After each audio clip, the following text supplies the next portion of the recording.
right? Now this is what I love about this now is that Friend and Becky are in the space that now when they get asked questions and what they're doing and how they move, they no longer have to consult with anybody but each other when they're talking about collaborative projects, and they don't have to consult with anybody when talking about themselves. Woo! Boss shit, queens, CEOs. That's what you do when you own your own shit.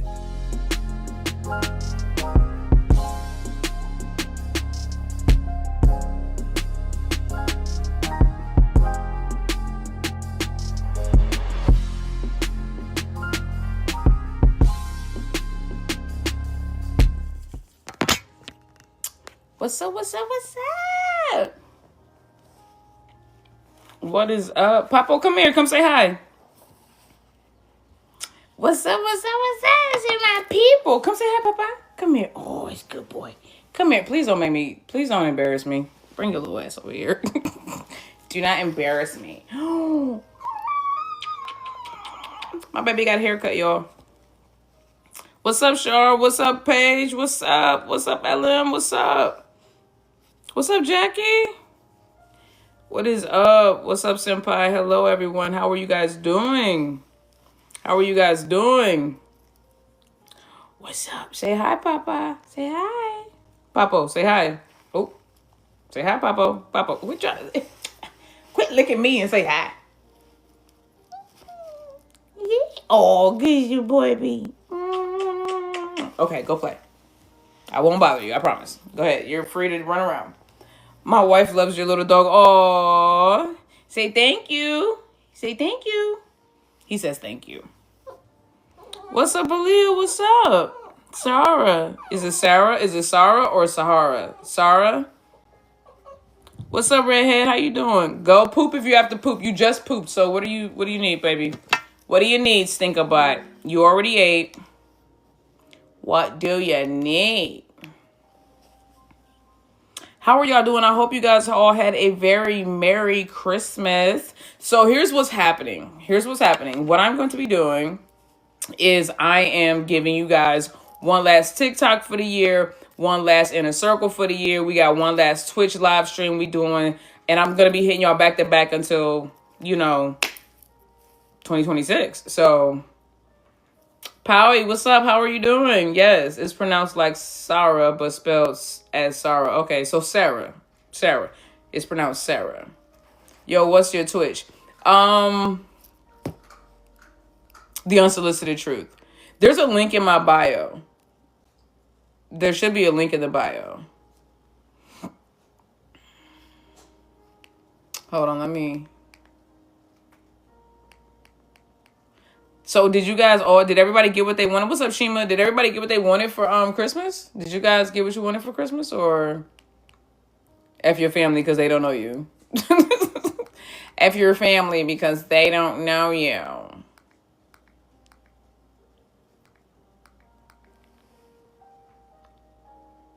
Aaliyah, you didn't get what you wanted? What did you want? What did you want? A little bit of both. A little bit of got what you want. That happens. Same. A little bit of get what you want. A little bit of, what the fuck is this? But, Ladybug said she got what she wanted. Okay. I just wanted money. Don't we all? I gave my mom a G. I buried it in a bag, and then I put the rest, in another gift. So she was, pulling it out. And I did it by 10s and 20s. So she was, out there for a minute.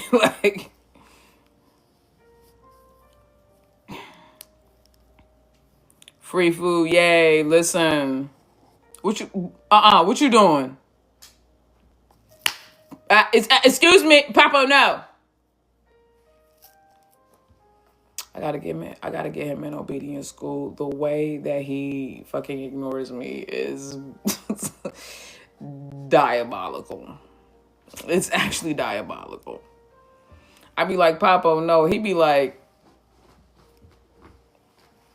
And continues whatever he was doing. He literally, he stops. He looks at me. He acknowledges that I said something. He knows what I said. He knows that whatever I said was a command for him to stop doing whatever he's doing. And yet, he looks at me like, and bitch, I'll continue. And I let him. Honestly, y'all, I'm being bullied in my own house. If y'all want to know the reason why I haven't been on here as much, it's really just because emotionally, the dog that I got that I thought was going to be my emotional support animal has become my emotional abuse animal. And so I'm just trying to figure out how to navigate, because refunds is like they don't do that. And so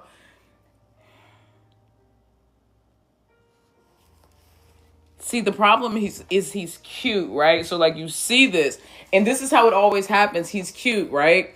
So we always have a honeymoon phase where like he'll do something vicious, like bite me, or see, and then he like, oh, and then you see that, and you be like, oh, but you see he low-key gnawing too though, and he finna bite down hard, but my baby look like an Ewok, y'all. Somebody.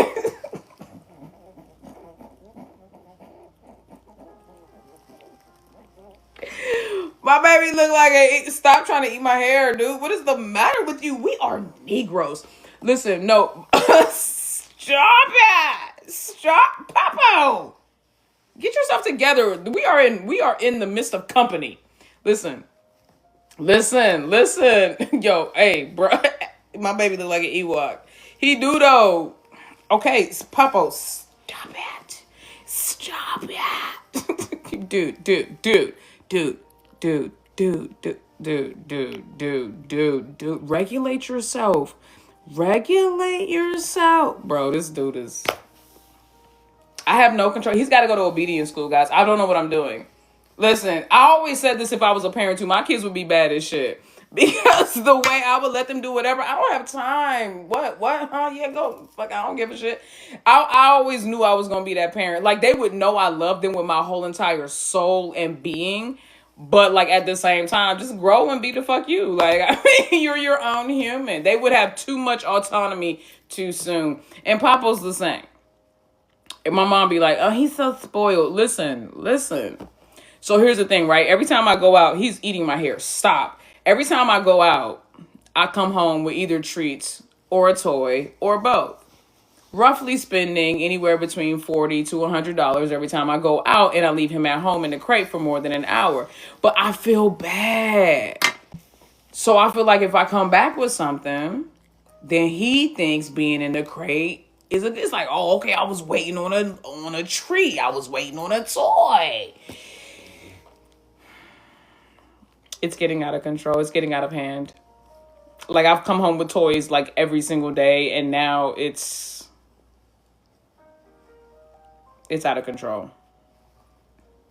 He's out of control. He has full run of the house. Stop it. Stop it. I'm being bullied. He has full run of the house. He does. And I'm just trying to, at this point, I'm just trying to survive. He's really he is tearing my hair up. That's what I'm saying. Hey, bro, chill out. Mink. My mom said it also doesn't help that I always fight with him. So, like, he's really aggressive. What, boy? See, I could buck at him. He don't even. Boy, what's that TikTok that goes around? It's like, if you buck at your wife and she jumps, then you know you're abusive. But if she doesn't, then you know that she feels safe with you. Look, watch this. Papa. Boy. He doesn't. And I need help. Like, that's the thing. Like, y'all, who? Okay, we call Peter for them. Who you call when you being abused by your animal? What's that little Caesar boy? That Caesar man? The little dog whisperer dude? Is that who I call? Who do I call? In a minute, she gonna wake up to her locks on the pillow. Listen, no. We're Negroes. He sleeps in the crate. Homie don't sleep in my bed. Tell them you don't. Stop it. Tell them. That's right. Say, I don't sleep. I don't sleep in the bed with mommy. Listen. The fuck? Plus, I'm scared I might roll over on him. I sleep wild.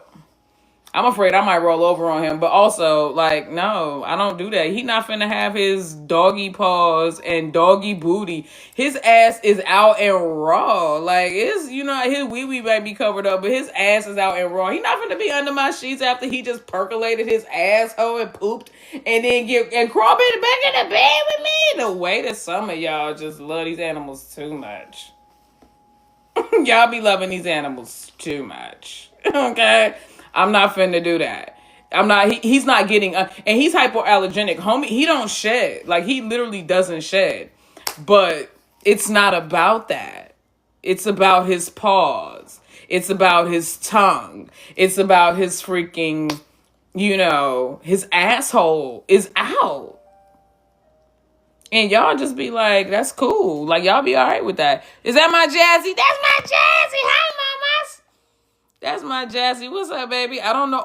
Why did I sound like a Muppet? Jazz brought the Muppet out of me, y'all. What are you gnawing on?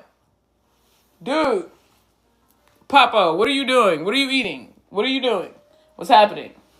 My hair is so long. My man just back there. He's just back there eating my hair. Okay, time to get down. Yay, say bye to the people. Okay, you're going to have to go find something safe to do. Say bye. Bye. Bye. Oh my God. Oh my God. Oh my, oh my, oh my, oh my God. Oh my. Oh my. Oh my God. Oh my, oh my. Oh my, oh my, oh my God. Oh my God. Mama said that's why he be biting me, because I be irritating him. Whatever. Listen, hey, I give what he gives, all right? It's like, this dude, bro, he be, look, he's right here. Bro, go find something safe to do.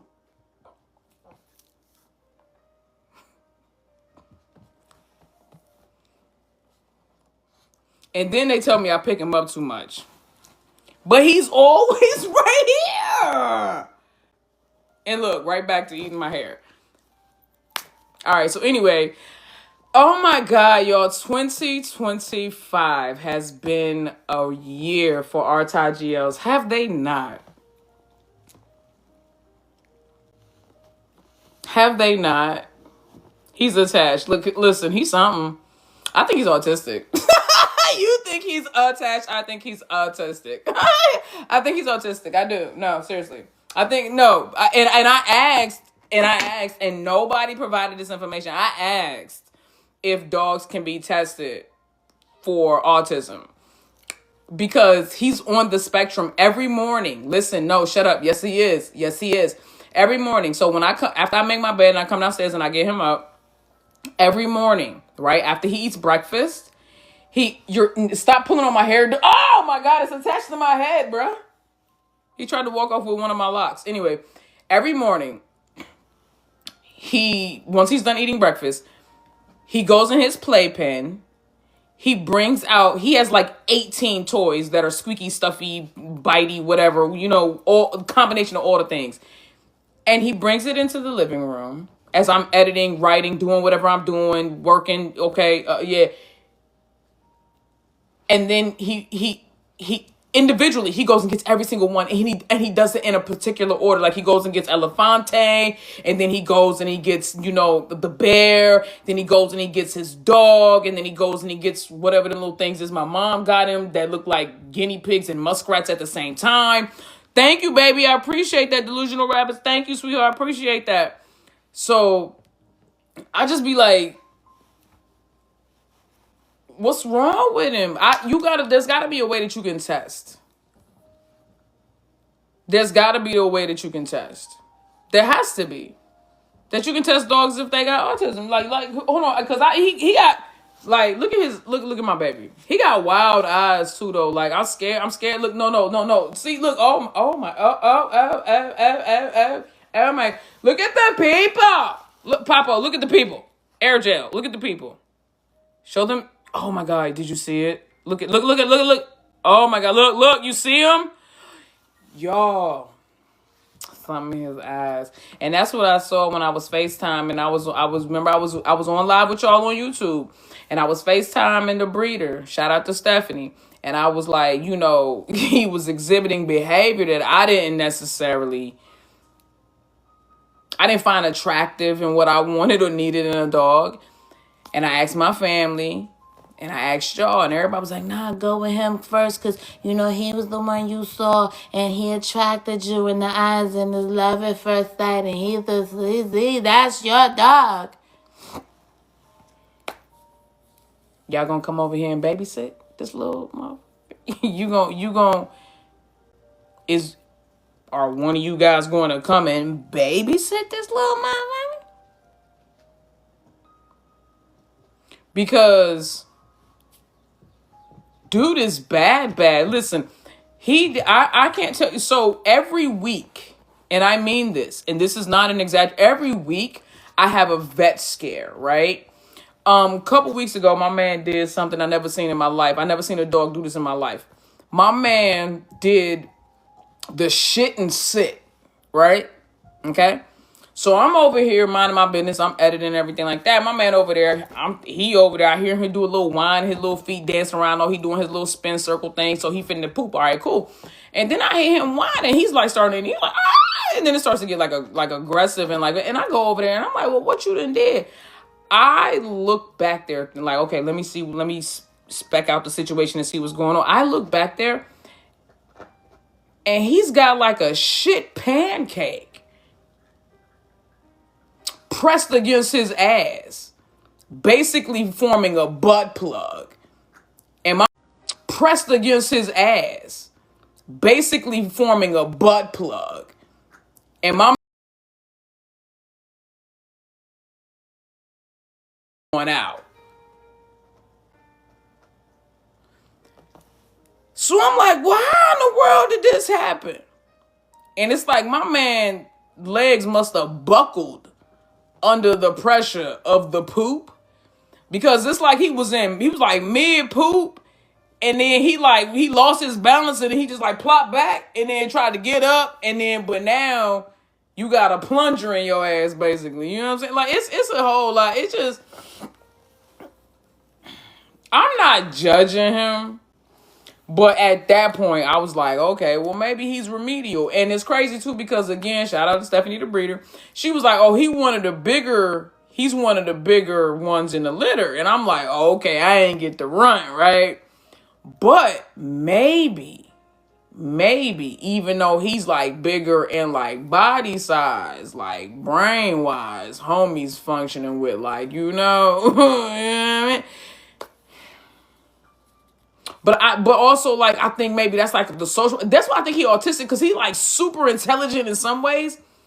And then he's just like really, really delayed in other ways. And I'm just like, you know what, man? I think that we can make this work, but we need a diagnosis. But I can't, again, going back to my original point, I can't find nobody that diagnoses puppies with, you know, autism or being on the spectrum. I don't know. You know, I don't know. But anyway, back to the important stuff. What a year for Thai GL series and couples, y'all. 2025 had given us, first it introduced us to so many new couples. Kao Jane, TK Noor, Emmy Bonnie,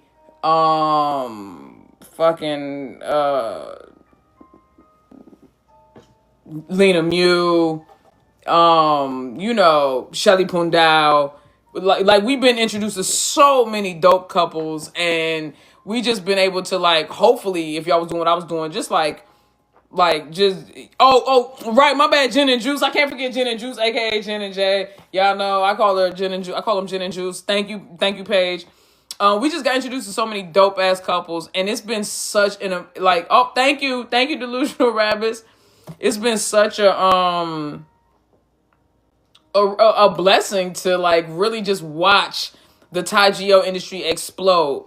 And with that has come amazing series, some better than others, but just happy to have the representation and the content at this point. You know what I'm saying? We get a little bit more critiquey later on when we got more to critique, you know what I'm saying? But that's why, you know, and I always give, thank you, Cheryl, I appreciate the gift, sweetheart, thank you. I always give my true and real opinion when I'm talking about this IGL series, but I try not to be too harsh because I'm happy that we have what we have. And when we have more variety, we can be a little bit more, judgmental. But right now, I'm just happy to have what we have. So, but certain shit just can't slide. Y'all know. Deny love, listen. Listen, and I ain't got no problem. I love Enjoy June. I think they're very cute. Thank you, Nunny. Thank you. I think they're very adorable. You know what I'm saying? But it's just certain shit that you just can't let slide. And Deny Love, listen, it's terrible. It was about 14 episodes of the same episode, and I think it only had like 8 episodes. I don't even know how many episodes it had. I watched it until the end, but I don't remember anything. Like, I brain dumped that show so bad, bro. The U.S. needs to wake up to what they could have if they started doing GLs right. I don't want, no. I like that someone other than Hollywood is doing this and starting this trend. I don't want us to get involved. We ruin everything. We ruin everything. I don't want the U.S. to get involved. We come on, y'all. We had our time. We did the L word. We've had, you know what I'm saying, like all the different little, couples and stuff. Like let us, we good, bro. We need to stay where the fuck we at. We ruin shit. Okay? We ruin shit. All right? Yeah, Thai GL has its own magic. It really does, because I'm not going to hold y'all. I tried to get into some of the Japanese GL dramas, and I also tried to get into some of the Korean GL dramas. I can't. No, I'm not, and I'm not even joking. Like, I can't. Like, it's literally just Thai GLs and, like, only Thai GLs. Like, I genuinely don't enjoy any of the, and I mean, like, I know that the Thai GLs, I know there are some couples that don't give the greatest kisses or maybe not have the greatest chemistry, but to be perfectly transparent and honest, K-drama GLs, it's like no chemistry. Like, I have not one time felt chemistry between two chicks, except for, and they were like a side couple, except for, y'all, what was the joint that my girl from No Name did? She did Jing Song Creature, and she had like a situationship with the dude, he and her. Nevertheless, yes. The lesbian couple that was in Nevertheless, I rocked with them. They had chemistry. But that's like the only time. That's like the only K drama or K drama, because it wasn't even a GL. But that's the only K drama where there was like a lesbian or a sapphic couple that I could vibe with. Nevertheless was the only one. Literally the only one, bro. But anyway, Thai GLs are it for me, and it's so hard to pick my favorite from this year because, y'all, we have been so blessed. We were spoiled this year, y'all. And I feel so bad for people who are like, I respect, let me explain this before you get too bent on the shape. Papo, you want a treat? What's that, Papa? Go get it, baby. Be having treats on deck for my baby like a magician. Okay. But anyway, there are so many good GLs, and I'm not, no disrespect if you're just like a solo fan. You're like, no, I can't watch anything if it's not Lingorm, if it's not Ingla, if it's not Free and Becky, if it's not Look Me and Sonia. I'm not like, I'm not hating on you. I feel bad for you because I'm just like, bro, but like in between when your bias is doing their thing, like there's so much great content. And it should never take you. Listen, I don't care how many couples come along. Y'all already know what I'm finna say. I say it every time I'm live. It won't be a surprise. I am an Ingla fan. My bias is Ingla. Always has been, always will be. I got into Thai GL shipping because of Ingla. I got into Thai GLs because of Free and Becky. That's always been my mainstay. It will always be my mainstay. However, when Other couples popped up along the way. My interest and intrigue and even obsession with them never ever took away and never took time away from my level of obsession with Inglot. I wish OG was in here because OG will tell you. No matter who I'm obsessing over at the moment, I always find a way to work in Inglot and work it back to Inglot. Like, that's just always going to be what it is. In my year, let me just talk about my year with Inglot, if I may, motherfucker. It started out with me going to Thailand for the first time this year in February. That's a lie. It was in April. I went for Songkran. I had such an amazing time. I met Juth in real life. I met an amazing group of people by happenstance. Shout out to my baby Vicky, because she kind of coordinated it. But that's how I met Tao. Like, it's funny because so many people think that we coordinated that trip together. No, I happened to be, now Tao and them, they did coordinate their trip, but I just happened to be in Thailand during Songkran, and they were in Thailand during Songkran because it's around Tao's birthday. So it's like Tao, Jazz, Karen, Erna, they gonna hate me, Shawnee, Leslie. I blanked. No, Leslie, listen, I love you. Eagles, what's up, Eagles? Shout out Bird Gang. Thank you for getting me out of trouble. But listen, just say the gang. No, I like to call everybody out by name, though, because like I met all of them. That's when I met everybody, and I had such an amazing time. And, you know, I didn't meet Inglot on that time or on that trip. I didn't get to go to an Inglot event, but just being able to be there, Juth taking me out for a day and taking me to Outta and going to all of the temples, like almost all of them, not 7 out of 9, which was crazy, all in one day, which, oh my God, you are a lunatic. Would you he's crazy. He's a maniac. He's a maniac. Maniac. Okay, go, baby.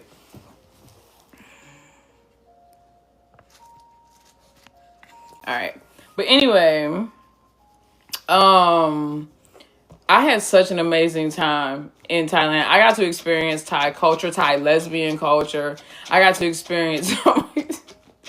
Yo, this man, I got on corduroy joggers, and this man is tearing my leg up using it as a scratch post. He is... Oh, my God. Papa, go find something safe to do! Papa, go find something safe to do!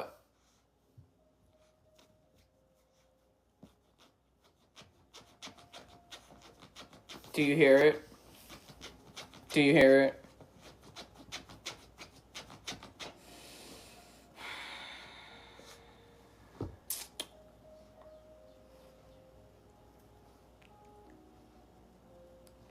This is not what I expected when I...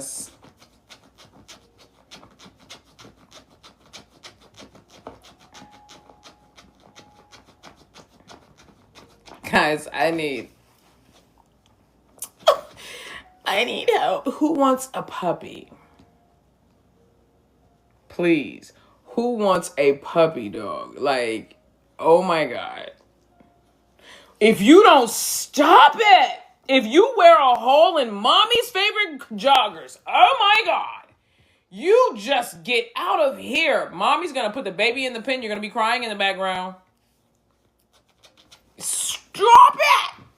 You'll take him? Oh my God, listen. I got a puppy for sale. Oh my God, dude, relax, bro. I told y'all, he really is. He is the male version of Tofu, bro. Like, he's ridiculous. What's up, Nikki? Haven't been in a live since Discord days. Love seeing... Oh, what's up, baby? What's up, Lex? That's your baby, ma'am. Listen. Nah, but for real, his bedtime is in an hour, so he's going to start to wind down here. But he's going to ramp up, and I'm going to put him in his pen, and he's going to start to wind down. But anyway, like we were saying, my year with Inglot. I am when I went to Thailand, like I said, meeting youth, experiencing the culture, lesbian culture, nightlife culture, just I was there for Songkran, so I was there for their water festival, which is their New Year. The food, the people, the clothing, like the atmosphere, like everything about it was so warm, so welcoming, so inviting. And I was like, it made me fall in love with Thai GLs the more because I had firsthand real world experience of Thailand, and I was like, oh no, these people are really this sweet. They really like everybody is family. Like everybody wants to be your auntie or your uncle. Like they really want to feed you. Like it's such a warm, welcoming experience. And I know sometimes as black people it can be difficult traveling to different countries because we always the first question we like, do they like Negroes? Yes, I promise you. Like me and Joby had so much fun out there. They kept calling James Spider-Man, which I don't know. It's like Miles Morales is what he's not giving, but I don't know. Maybe Black Panther maybe wasn't readily available. I don't know. I don't know if they know many black superheroes. So they just he was buff, he was big, he was black, and they were like Spider-Man. I was like, okay. But it was such a dope experience. But anyway, then I come back home. That was in April. Then in June, right? So April, May, June, literally 2 months later, I am in Mexico and I get to see Inglat for the first time at a fan meet. Now, what's special about this is that last year, I missed the opportunity to see Inglat when they came to the U.S. I had my ticket. I had a pregame fan meet with some Unsolicited Nation beforehand, and I drank and did not eat anything, and then was completely sloshed and couldn't even get out the vehicle. So my brother made a command decision, and he brought my ass home. So I missed out on them, and I always felt guilty. And I know I caught a lot of backlash for that. A lot of people thought I was a fake Inglat fan because I didn't go. I was like, no, if y'all saw how drunk I was, y'all would have known. If y'all knew how much I drank, because everybody was buying my drinks and giving me drinks, so it was like that. And Papo, stop it. Look at what you're doing. Oh my God. No. You're bullying me. Okay, bye-bye. Hold on. Say bye to the people. Good, awesome, great. You are going in. Yes, you are, young man. You are in the pen. You are in the playpen. Okay, sorry. That was getting aggressive. He's gonna start whining. You guys just ignore it. Anyway. But went to Mexico and saw Inglat for the first time. Brought my mommy down there for her birthday because it was on her birthday, around her birthday, that they were there. Around June 20, her birthday, June 22nd. And that experience, I was like, yo, Mexico made up for what I missed in VA. And I was like, I'm so glad that Mexico was my first fan meet because the Mexican fans showed up and showed out. 3,000, like it was a 3,000 capacity building. They damn near sold it out. Like it was crazy. It was just like, it was such a ethereal experience. And Inglat, that felt like, oh God, if you've been in my inner circle, that trip, right, to Latin America felt like the shifting of things, right? And if you were there for that fan meet in Mexico and you saw how they were with each other, to each other, their openness, their comfortability, their flirtation, like it was, we was all sitting there like, and I was like, I mean, I cried like a little bitch. I cried. And Ingfa threw me the, you know what I'm saying? She liked my fit, my shit, you know what I'm saying? Like, and it was just, Charlotte was just freaking so beautiful. I couldn't even register it in real time. And it was just amazing. And I was like sitting here like, dude, I got to spend my mom's birthday with her there. Got to spend time with all my people, the gang, Tao and them. Got to see Ingla, and it was my first time. And I was just like, oh my God. And I'm like sitting here thinking in my mind, I'm like, dude, it can't get any better than this. And then the announcement of the European tour, and all my girls that went to Mexico was like, oh, well, shit, fuck it, we finna go. You know what I'm saying? They're like, we finna go. And I'm like, y'all are? And they was like, real. They was like, if you really want to be down, let's go to Paris and London. And I was like, for real? I booked my flights, booked my hotel. Well, I didn't book it. Tal booked the Airbnb. Listen, I don't even want to get into that. But listen, at the end of the day, booked my flight and arrangements and went out there. And I was blessed enough and fortunate enough to be able to go to the dinner, the 100-person dinner with Inglot, and I got to sit there front. We got there early, so we was in the very front. I was at the front table. You understand what I'm saying? Like, the only person in front of me was Leslie. Like, it was like Leslie, it was me. When they were sitting down, they were about 7 to 10 feet away from me. When they were standing up in front of their table, they were 5 feet from me. I just put my phone at the front of the table and I recorded them the whole time. I didn't move it. From the moment they walked in to the moment they walked out. And I've never shared that footage with anybody. OG will tell you, not even her. Never shared that footage with anybody. But I was just like, what I saw that night, this is why y'all just gotta let the trolls be loud. This is why y'all gotta just let the antis and the toxic solos be loud. Because, no, because the baby keep biting and scratching on me. Don't Papa, no, do not look at me like that.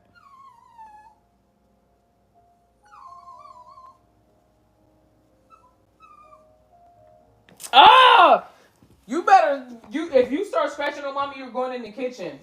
I'm not even gonna let you be in here. You're gonna go in the kitchen. You better not start scratching and biting on me. I'm so serious, homie.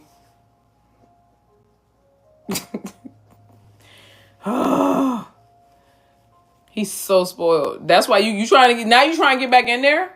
Weirdo. Anyway. So anyway, I am like sitting there and I'm hearing what they're saying. And I'm like 2 bottles of wine in, by the way, just completely sloshed. And that moment happens. And what's crazy is, what's up, Marlon? How you doing, sweetheart? What's crazy is, y'all, so I don't know who it was. First of all, whoever that was that caught my reaction, because if you notice, my arm is still up. Like, I'm recording them, but I'm like, I can't even look at what they're doing as they're doing it. I'm just recording it. I was just like, I know what y'all saw on video. And the trolls, oh God, the trolls were so desperate that night. They were like, well, yeah, it's fan service. I was like, bitch, you've been here for fucking 3.5 years. When has Inglot ever fan serviced with a kiss?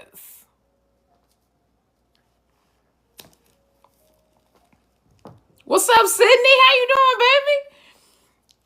baby? Nah, like, it's just, stop, okay? Stop. You ain't never in your whole motherfucking life. You ain't never in your whole motherfucking life seen Inglot fan service. And especially not with a kiss. Baby, listen. I was there. I saw it. Listen, oh my God, without saying too much. Why? No, because here's the problem, right? I know some of the people that was there with me have released moments up into that joint. They've talked about it, openly, the experience. But here's the problem. Y'all, Ingfa made me pinky promise. Did y'all see when I posted that video? I have that video. I'll show y'all. I'll post it again because I'm pressed. Ingfa, like, she was like, don't show it. And then, no, because I got it on video. Shorty hit me with the pinky promise. And then she grabbed a broke pinky. Like, I can't, like, she grabbed a broke pinky. Like, I can't, like, not go back. And then I broke my ankle that night, which is crazy. And it was literally a year and 4 days after I broke my pinky. So, fun fact, I broke my pinky September 12th of last year. I broke my ankle September 16th of this year. So it was literally a year and 4 days. And it was on the night that Inglot did what they did. I just think that I got so overwhelmed I threw myself down the stairs because I don't know how the fuck I missed the stairs. I had on my Timbs. They was laced up tight above the ankle. I don't know how my ankle snapped inside of the boot. It's crazy, though. But I would do it all over again, bitch. I would have broke both my ankles just to see that again. I would have broke them both. I don't give a fuck. And but to be clear, I didn't know it was broken until I got home. I thought it was just a severe sprain. I was walking on that bitch for a week and a half, for a week after that. And it's so funny too, because I know everybody was like that I was traveling with. I couldn't go anywhere. Like, I couldn't go do none of the touristy things. And they probably was like, oh, this bitch milking. See, I ain't that wrong with her. Whole time, I had literally broken my ankle. They had you tumbling. Listen. Not 369 days. Paige, get off my... Paige, get out of here. I already... Because I know what you want. Paige, get out of here. Pop out. Okay. You want mommy to help? Because you just over here gnawing on shit. Listen. If you wanted my help, you're going to have to learn how to use your words, young man. Because what we're not going to do is have a house where communication isn't used openly and transparently. Raising a son is so difficult these days. Anyway. Ankle all disheveled. Listen. Ankle in shambles. My shit was in shambles. I came home. No, you should have seen when we was in the doctor's office. When we was in the doctor's office and the doctor told me that it was a broken ankle and that I needed to go see an orthopedic specialist. Mommy was like...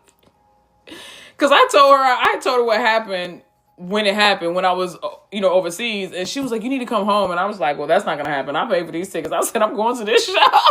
She was just like, she was so flabbergasted. But anyway,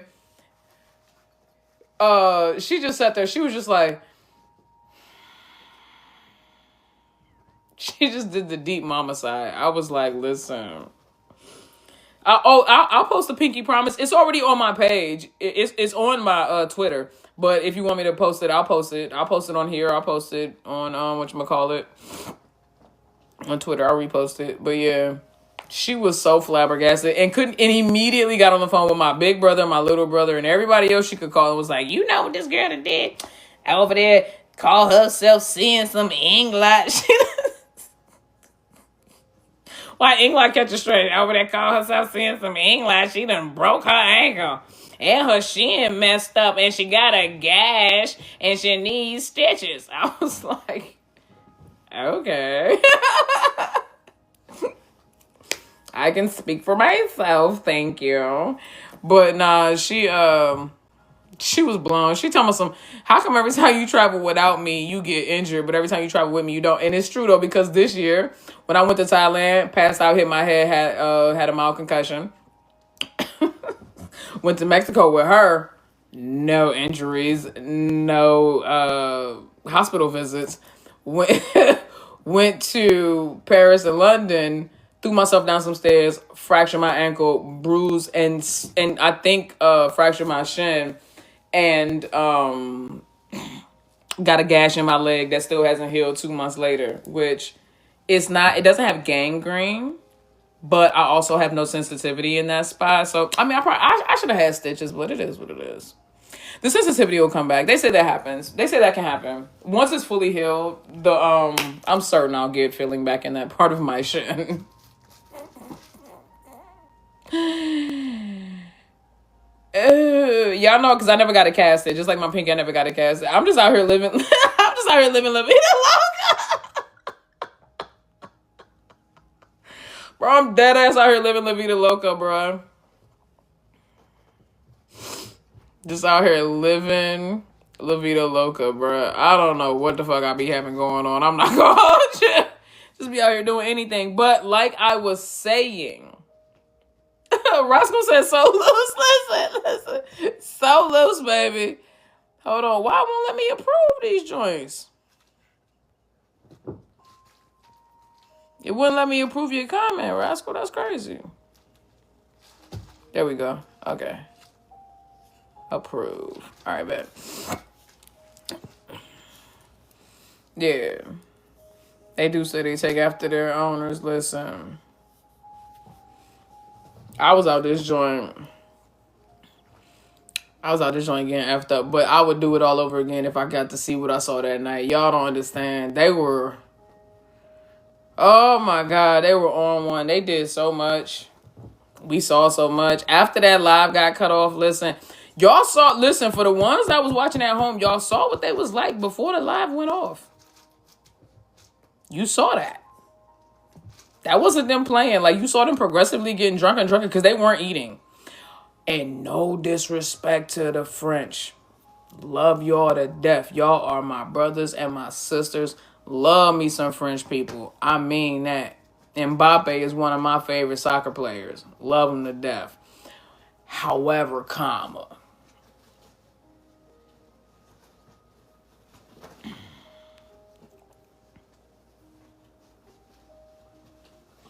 what y'all got going on cuisine wise? I was very surprised because people talk about French cuisine like it's like,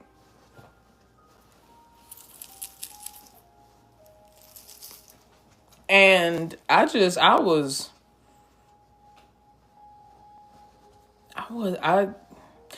to be fair, I was only there for about a little less than 72 hours. And so that I'm not gonna be, but I ate every day and I didn't enjoy anything. How was the Mexican food? Fucking delicious. I had real tacos, like real street tacos for the first time, like in Mexico. Oh my God. Oh my God. Delicious. And I'm not gonna hold you. I didn't really have no classic London food, but I did have it was called something chicken. Fixins chicken or something chicken. I don't know, but it Pickens chicken or something. I don't know. It was good though. Whatever it was good. It was like their version of, I guess, Chick-fil-A or something. that shit slap. That shit slap. It like really good. Like they had like the curly onion ring fries or something. I don't know what they was, but they were delicious. They were delicious. The tenders were seasoned to perfection. Whole lot of flavor, which I wasn't expecting. No disrespect, London, but I'm just saying, y'all already know how y'all be doing with spices. Y'all don't. Y'all don't. Okay? The only good food in Paris is small eatery. I believe that. I believe that. But anyway, yeah, Inglot didn't eat a lot that night. So the drink and Charlotte had not drank since Taiwan. Because remember, she had like a couple sips for their anniversary. So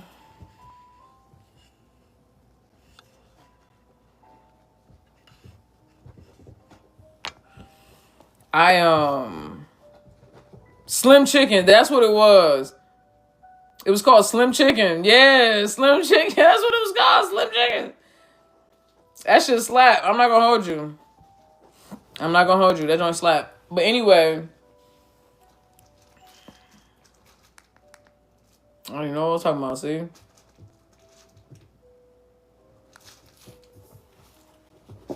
ADHD brain. But anyway,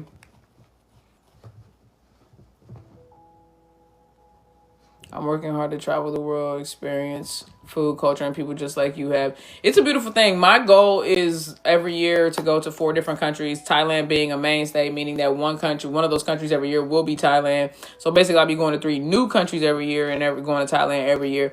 I just think it's important to travel and to experience cultures outside of yours and to put yourself in uncomfortable situations so that you can learn to adapt and acclimate and learn new things about yourself and about other people. I think it just makes us better individuals. It really does. I'm trying to tell you, bro. But anyway, so after all of the initial shock of Inglot wore off and I came back after having mangled my ankle Then Ling arm. Like, it's like then they went to Paris and they started acting crazy. You see what I'm saying? And what did Ling mean when she said that the chocolate, like they asked them what's their favorite food or what's the food that means something. And she was like, oh, and Ling was like, oh, chocolate in Japan, Paris, and Thailand. Bitch. Papa, oh my God. He just risked his life. Go away, bro. You giving me anxiety, dude. Jesus. My man fell off, flicked it. His leg was like cockamamie. I don't know what he got going. He's all right. Right, exactly. He'll be fine. Right, thank you. But like, let's go back to November 8th because bitch. Okay, no. Let's go back to the day that they arranged the beach trip, okay, which was in October.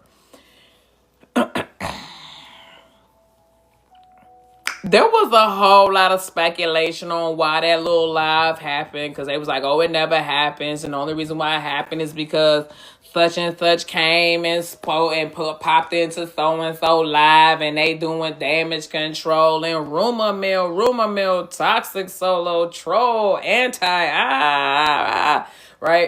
And so everybody was like, oh my God, Ling is once again is trying to save Orm from herself. And anyway, they went live and the conversation started out pretty naturally where it just started out where Ling was talking about going to Hong Kong and meeting her favorite actress. And, you know, Orm started looking all weird about it. And you could tell her face was like, and it seemed like every time somebody mentioned Shorty, she feels some type of way because there was another interview that they did when they was standing up. You know which one I'm talking about. And Orm had her hair pulled back in that ponytail, and she was acting a little weird too when they was bringing her up. She was making faces, okay? And so anyway, basically to change the subject from Ling talking about Shorty, Orm was just randomly like, I want to go to the beach. And Ling was like, "Oh, for real?" Ling was like, because Ling at first was like, "Oh, I'm gonna take you to Hong Kong." Orm was like, "I want to go to the beach." Ling was like, "Oh, you want to go to the beach?" Ling was like, "I'll take you to the beach. You want to go to the beach? I'll take you to the beach." Because Ling was just trying to go on a trip with Shorty. You could tell. I saw it. The finesse was there. So Ling was just trying to go on a trip to the beach, and Orm was like, "All right, then cool, let's go to the beach. Yeah, I'll go to the beach with you." And Ling was like, Orm said that she was going to go to the beach with Ling. Ling said, excellent. I'm going to need your social security card, your birth certificate. We're going to prick your finger. Go ahead and take blood, DNA, and a fingerprint, bitch, because what you're not going to do is back the fuck out. Shorty went that day. Listen, and this is no disrespect to whoever. I pay respects to whoever's homegoing that was. But Ling, at someone's homegoing, like, passing, like funeral, was like, hey yo, Shorty was making like vacation arrangements, like, so she to be mad at P doing was like, so I'm saying I need to make sure that Orm's schedule was clear for this, that, and the third, because I need 3 days and 2 nights type shit, okay? And we were all sitting there just like, oh, Ling dead ass.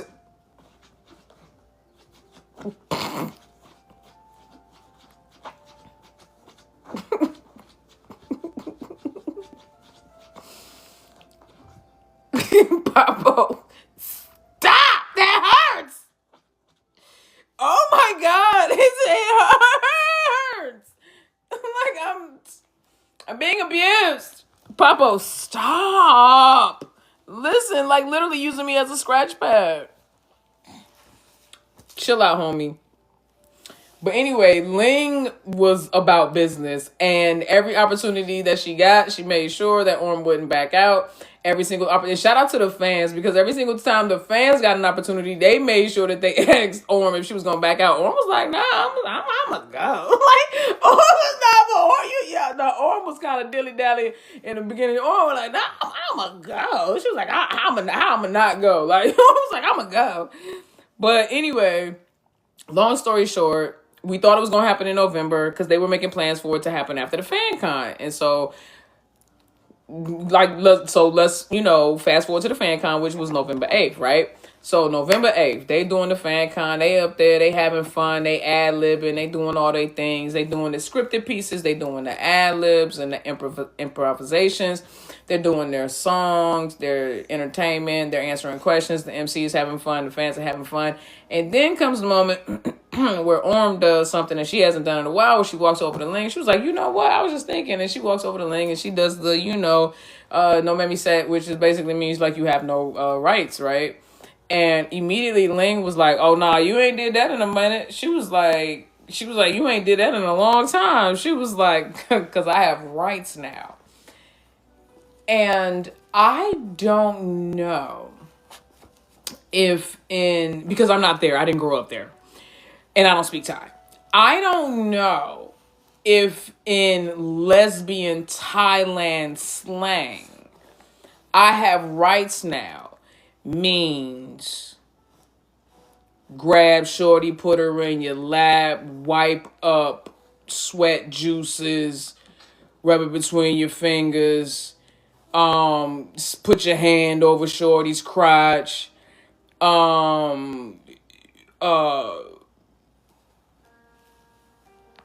I don't know. I don't know what that means in Thailand. I don't. But ever since she said that, in Thailand, she been doing all the things that I just mentioned. You see what I'm saying? And boldly doing it. Like, not even trying to, like, be subtle about it. Shorty is just like, my dude, I'm not gonna have no shin skin left, bro. This is crazy. But it's just, Ling has been cold 41 since November 8th. She has. And what's crazier is that Orm has been too. See, normally Orm in the past was the voice of reason. Normally Orm would be the one to kind of like pull Ling back from the edge, pull us back from the edge, debunk shit, call stuff out online. Just being Orm, because she's a Gen Zer. She's incessantly online, so she's seeing things that Ling ain't seeing, and that even some of us ain't seeing, and she answering and da da da.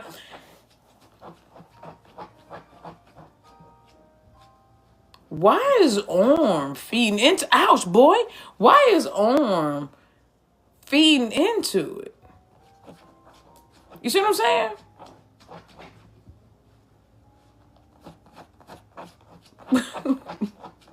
This is ridiculous. This motherfucker is trying to dig into my freaking... Stop it before you tear the flesh from my bones. Jesus. You're gonna have to just like lay here, papas. But anyway, his haircut looks good. It doesn't. Not up close. Not if you look long enough.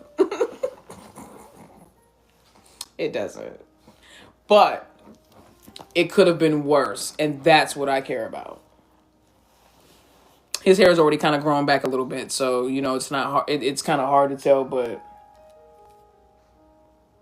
my man got the chopped 90s white boy look. Like, he really...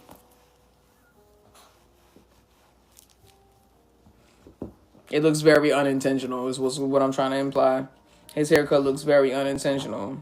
He needs a scratch and post. Yeah, I think I'm going to have to do that. I think I'm going to have to get him one because my shins are raw right now. Jesus Christos.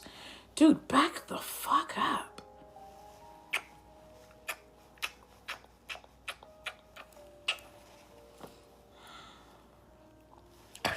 Quit biting my. Listen, got a whole. It's not spaghetti. It's not spaghetti. Mommy's hair is not spaghetti. Thank you.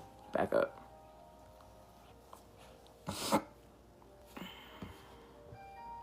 But anyway, yeah, so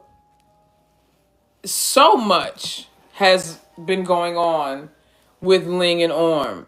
I want y'all to tell me right now, since November 8th, so since the I have rights moment, what's y'all's favorite moment? Since the I have rights moment, what's y'all favorite Ling Orm moment? I need to know.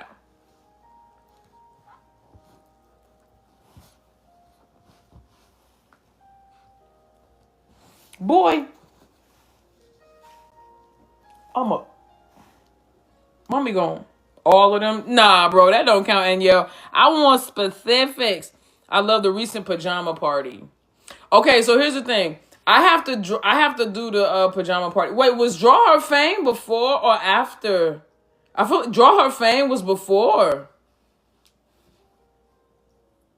I gotta look at the pajama party. So they just uploaded it with the English subs. The IG post. Oh my God. Specifically Ling's, right? Because Orm posted hers first. And the first photo that Orm posted was the last photo that Ling posted. And the last photo that Orm posted was the first photo that Ling posted. And then Ling posted that one photo of just Orm looking at the menu and her, POV. And she was like, oh, she just looks so beautiful in that moment. I just had to take a picture. And I also pointed out that she posted 5 pictures. One of them was a picture of absolutely nothing. It was like plates and pillows and shit. It was just like random shit. Every other picture had Orm in it, or it was taken by Orm. Ling Ling. Oh my God. This is what I wanted to talk about. Oh my God, go away. You can't be here for this. This is what I wanted to talk about, y'all. This clip, now I've seen this clip a million times. I saw this clip last year, okay? And I always kept it in the vault, and I always wondered why. To me, I was like, why isn't this clip talked about enough? And maybe it's just because, and I get it, because talking about people's sexuality is a very sensitive subject. I don't presume to label or know anyone's actual sexuality. I can only go based on what I've seen and what I observe. And I will tell you this. Ling did that interview where it was Junji and Best, or I think that's the girl's name, Best. And it was inside the van. And they talked about how, they talked about their preferences. And Ling literally said, and this is what's crazy, is people act like, because we see the rumors, we hear people talking, we know what, what's being said. Ling literally said, or I'll start with Junji. Junji was basically like, she was like, yeah, you've always been like this, where when you like to look at women, you like to look at women. And Ling was like, yeah, she was like, actually, I prefer to look at women more than men. She said, I like looking at women more than I like looking at men. And then Best she chimes in and goes, oh yeah, no, me too. I love looking at women too. And Junji goes, yeah, but when you look at women, you like looking at women thinking that because you want to be as beautiful as them. She said, it's not looking and liking. And then she points at Ling and she goes, but with you, and Ling goes, and Ling says it herself. Ling says, but with me, it's looking and liking.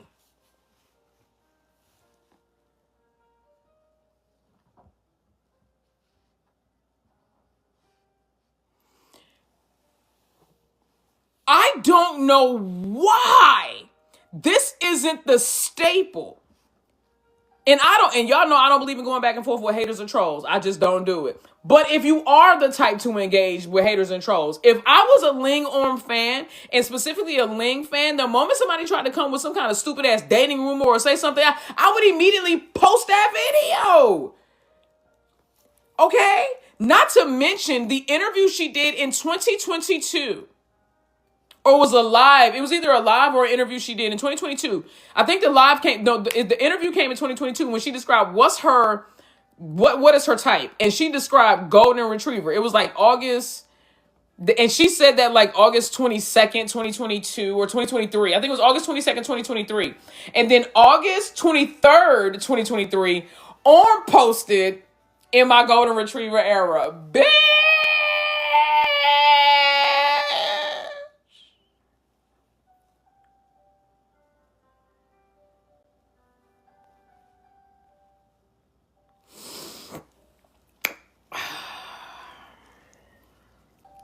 Okay. Then Ling also talked about the fact this was when she was on live. I think she was either on live with Fluke or somebody. And this was in 2022. The live she did was like in 2022. And she talked about the fact that she liked both men and women. She said it. She said, I like men and women.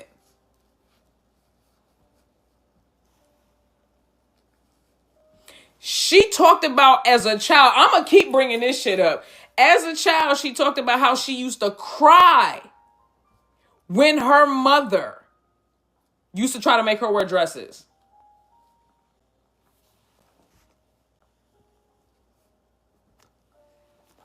Used to cry. Used to cry. She hates wearing heels so much that if you pay attention at all of their events, as soon as the event is over, Ling is either barefoot in slides or in sneakers. With her, Shorty will still be in a full fucking gown. Black tie. But shoes be sneakers or slides. Stop, boy. Okay? She carries her purse like it's a piece of luggage that doesn't belong to her and she's returning it to its owner.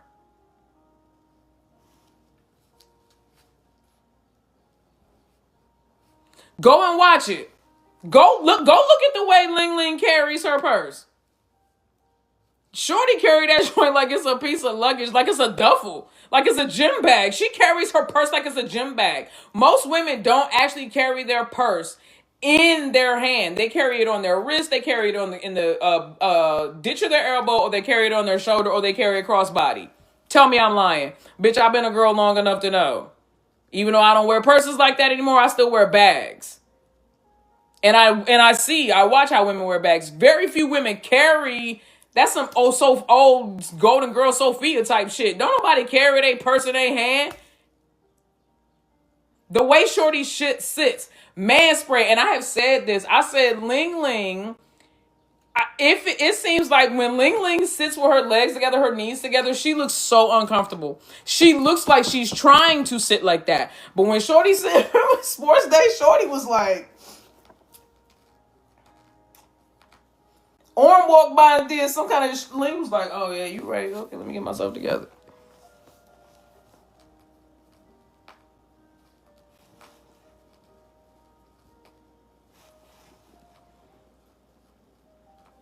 It was more than just a man spray at the PJ party. No, it was more than a man spray when she was doing Junji's hair.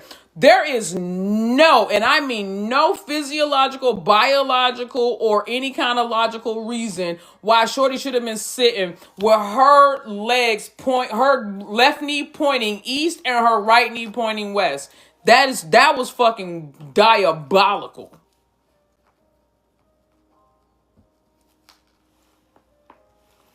I remember when Ling Ling used to wear it. Go back. You don't got to scroll back that far. You just got to scroll back before The Secret of Us. And Ling Ling used to dress like a pretty girl. A prissy girl.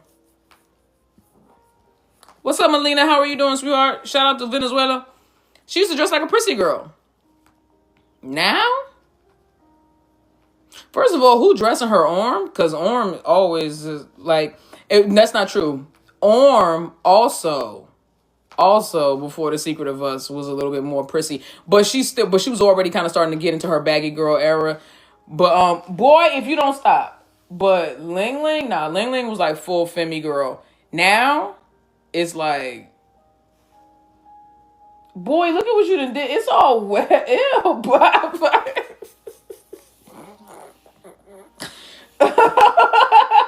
he so sleepy, y'all. You don't know what to do. Because he normally be getting ready to go to bed in like 20 minutes. Chill out, bruh. Chill out, dog. He has a bedtime. Everybody cracks up. They go like yeah. I was like, he doesn't sleep. Puppies are supposed to sleep like between 16 and 18 hours a day. This dude does not sleep at all during the day. So he gets it all in at night. He will go to bed between 6:30 and 7 o'clock every night. And he will stay asleep until like 5:30, 4:30, between 4:30 and 6:30 the next morning. That's how he sleeps. Look, my man is, look.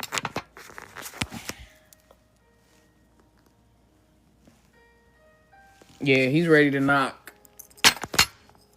He's ready to knock. But anyway.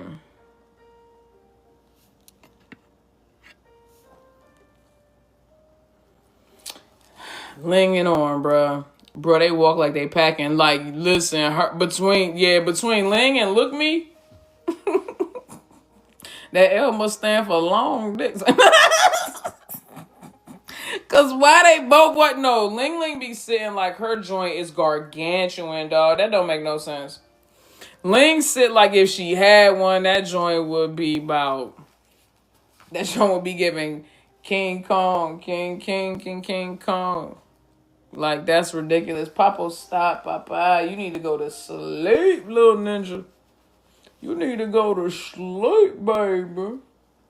My baby love, my baby love.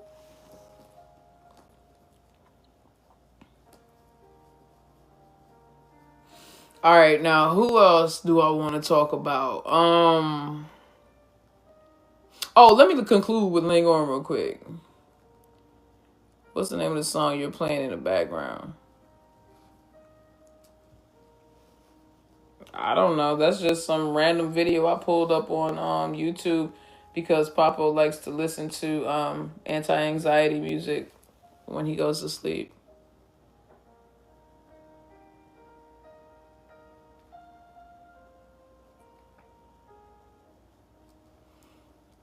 But yeah, let me conclude what I was saying about Ling Orm. I say all that to say with Ling Orm, they are in a very okay, so listen, Tipsy supposed to be the one that's always supposed to keep me grounded. Like, if Tipsy, whenever I start feeling too delusional, I go to Tipsy. Tipsy be like, nah, bitch, bring your ass back. And Tipsy pulled me right back from the edge, like hardcore too. Don't even sugarcoat it, which I love. That's what I need. Smack me upside the head with the reality, right? But why? Okay, did Tipsy post and said that, stop, Papa. Oh my God, look at what you've done. Oh my God. Why did Tipsy post and was like, which part, what was it when,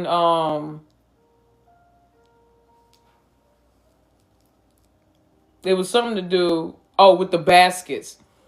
So supposedly in Thai culture, when you present a basket to the elders during the holiday season like this, right? You're supposed to do it as individuals. If you don't do it as individuals, right? And then you also put both of your pictures on there and your names and you say it's from the both of you, it implies, and ChatGPT agreed, okay? It implies that you are more than friends.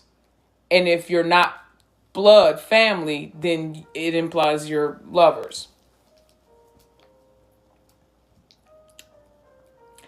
And I saw that and I was just like, and they didn't do it with just one person or two people. They did it like apparently all the executives and all their elders in the Channel 3 hierarchy were presented with gift baskets from Ling Orm.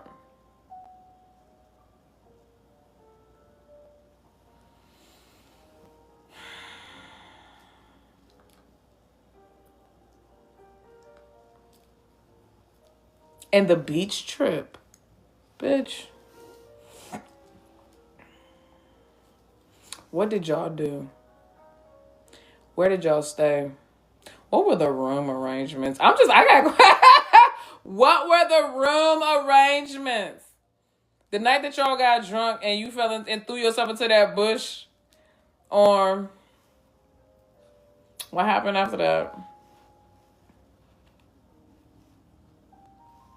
I'm just asking questions. Was the bush the only thing that was man eating that night? That ain't none of my business. Got to drink off camera because, TikTok don't like juice.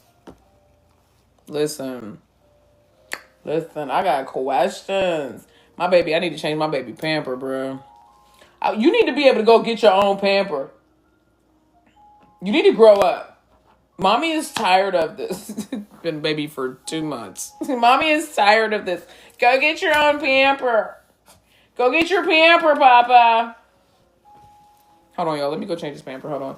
Nikki, what's your opinion on Inkfa Charlotte situation? Ooh, I can talk about that when I get back. And I saw somebody ask about the Nawat and Charlotte drama, and I will talk about that in a second. Hold on, let me change this pamper real quick. Hold up, wait a minute. Oh my god, oh my god. Little boy. Little boy. I can't believe you gotta stop gnawing on your pampers, dude. Like, that's weird behavior. You gonna have the people asking me, what's wrong with you? You gonna have the people asking me what's wrong with you. Come on, get up, Bobby. Come on. Thank you, baby. Thank you, baby. All right, big boy.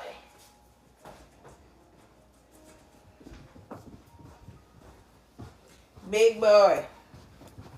All right, thank you guys for your patience. Ugh. Okay, now, where do you want me to start? You want me to start with Nawat, or you want me to start with Inglat?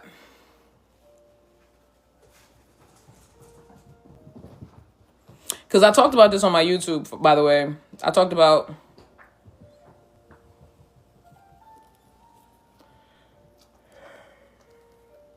Boss baby is crazy. Listen, that's accurate, though.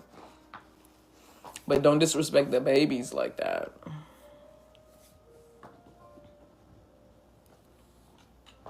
All right, it looks relatively even, so I'm just going to start with, let's do bad news, good news. All right, so like bad news or like whatever you want to call it. The drama, very briefly, because I don't want to like bring it back up because it's over and done with. Charlotte said what she said, Boss said what he said, the fans said what they said, and Charlotte apologized. I mean...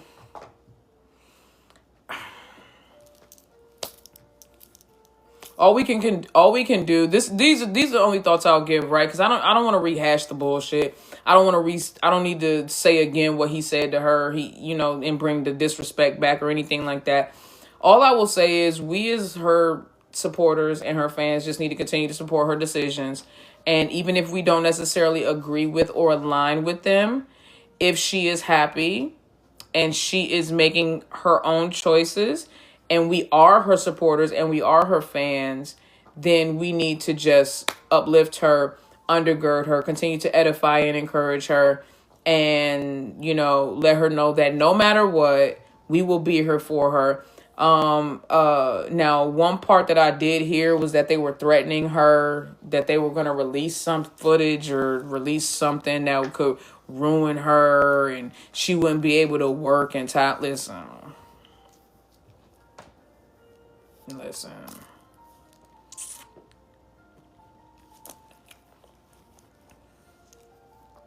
I know I'm still supporter. Unless they got Shorty abusing BABIES, unless they got Shorty committing, like unaliving someone. What you finna show me? What she got, a secret boyfriend? What you finna show me? Her yelling at the staff? What you gonna show us? Her being disrespectful or making faces when somebody pushes her in a game and bumps her too hard and doesn't say sorry or doesn't apologize or doesn't even acknowledge it? What are you gonna show me? We've seen literally all of that. That's the crazy part, is that now that kind of made me wonder when that whole thing happened originally with old boy, you know what I'm saying, with Ocean Boy. Made me wonder who was in that, because remember, it was leaked from Char's private friend group.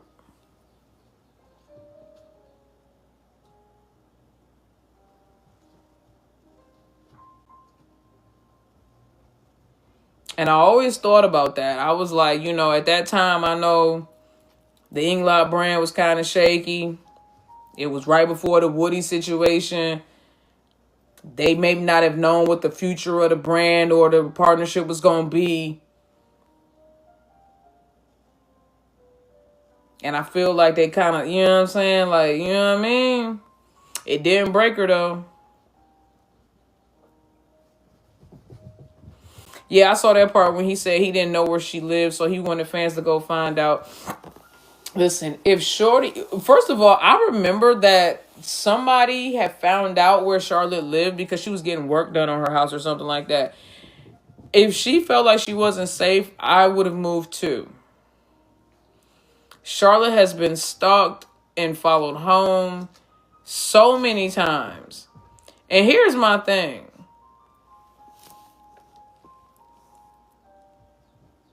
As her employer, for you to sick the fans on her, to try to bring her out of hiding, or that, and I keep trying to tell people that the problem is that he does not have control over her anymore. The problem is that he does not know what's going on in her life anymore. The problem is that he is no longer authoring the narrative in her life. And he hates that. He hates that. He has to be, he's a narcissist. Allegedly, he has to be in control.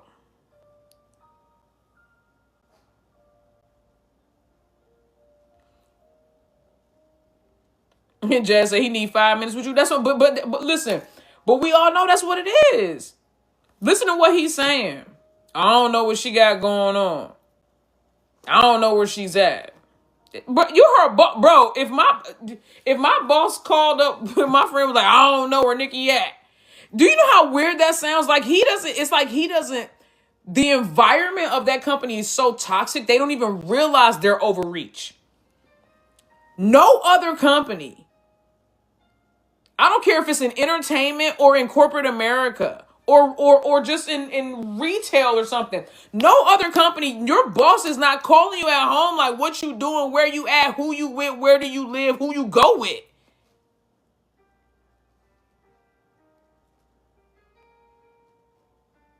That's crazy. That's not normal for a boss to ask questions like that. That's weird, bro.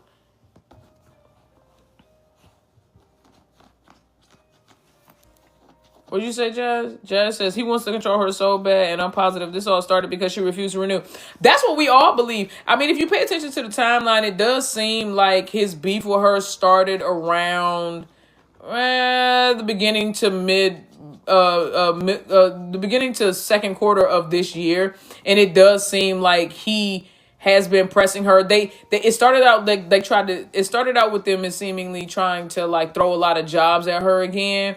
And then, and traveling and taking her all over the world and everything like that. And then from there, it seemed like it came to the strong arming her back into live selling. And then from there, it came like, okay, well, we're going to take jobs from you and we're going to put you on the back burner. We're not going to show you no attention. And then it was just straight up like threats. Bitch, if you don't bring your ass to work and do what we say, then we're going to fucking release this footage and we're going to expose you and blah, blah, blah, blah, blah. And it was just like, allegedly. And it's just like, God dang, bro. It's like... And this is the part I said this to I think it was to OG. It could have been to the people I was talking to in my live. I can't remember, but the thing that bothers me the most about this whole situation between thank you, Smooth, thank you, sweetheart, stop, Papa, Smooth man, thank you. The thing that bothers me the most about that whole situation is the fact that Charlotte has been clinically diagnosed with depression and anxiety. She has been prescribed medication for it. She had to check herself into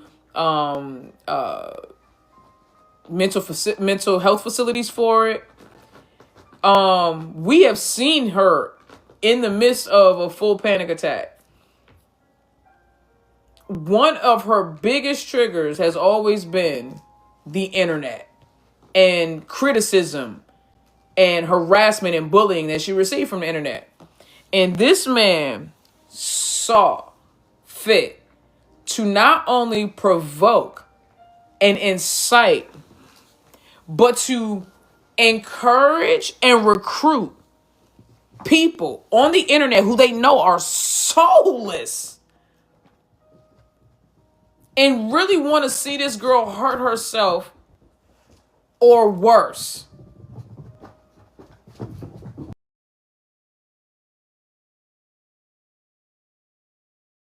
Just like unleash these people on her.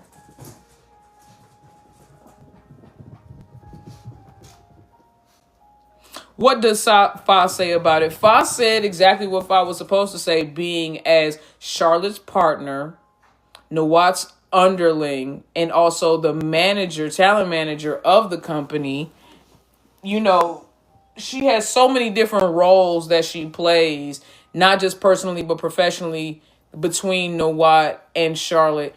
And she said what she best thought to say, which was a neutral ass statement, which was basically like, look, at the end of the day, we don't know everything that's going on behind the scenes. They need to work it out. Boss is trying to do everything out of love, and Charlotte is growing, and I've seen her evolution, and I see the efforts that she's put forth, and so they just need to figure it out and work it out between them. That's just, in a nutshell, that's what Fa said. Papo got the zoomies. He does, because he's sleepy. He normally goes to bed in 3 minutes, and he looking at me like, bitches, you finna put me to bed or not? Look at how he looking at me, dead ass.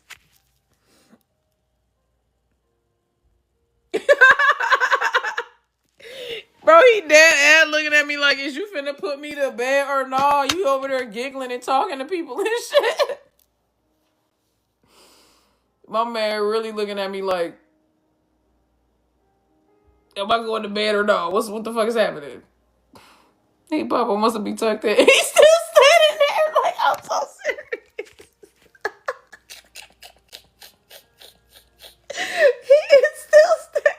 He is really standing there like, bitch, get up. Y'all, let me put him in the bed. Hold on, let me put him in the bed because my man is not going to, he is frozen. He's not going to stop. I got to put him in the bed. Okay, come here, baby. Oh, no, you just see it, and then he going to take off running. You want mommy to change? I'm not finna do that. Get your little ass. Come here, Papa. Oh, hey, mommy, baby. Yes, I know.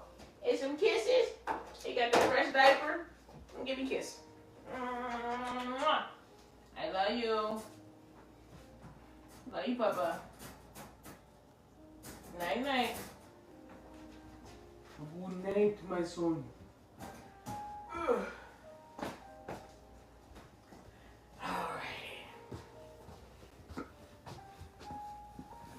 Sorry about that, guys. Ugh. My man started getting the zoomies. He was like, listen. He said, what the fuck you laughing at? He was standing there like,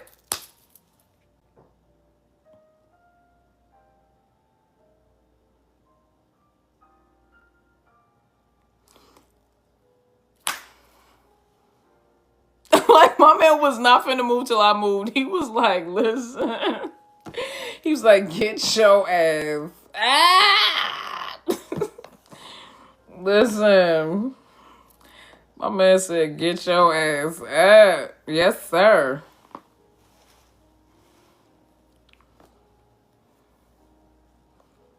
But y'all,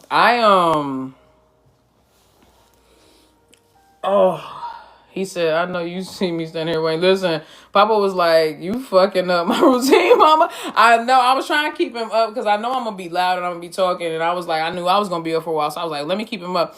But believe it or not, Papa can sleep through a lot because I be on here talking to my mom or my brothers or my family and friends and people, OG and shit like that. And I be talking just like this, like loud as fuck. And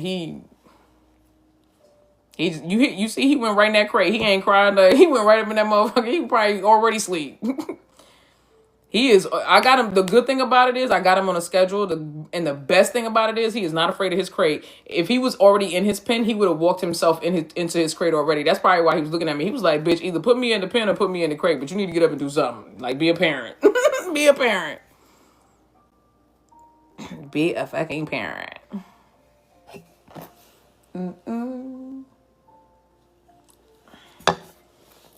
But anyway, Inglot and Lingorm. Now here's my question for y'all. And I need only the most delusional of delusional Lingorm, JKRs, and Inglot Swai, Sawai. I need only the most delusional of y'all to remain and answer this question. Who coming out first next year as a real couple? Inglot or Lingorm? And with Inglot it would be again, but you know who coming out at first as a real couple? Inglot or Lingorm?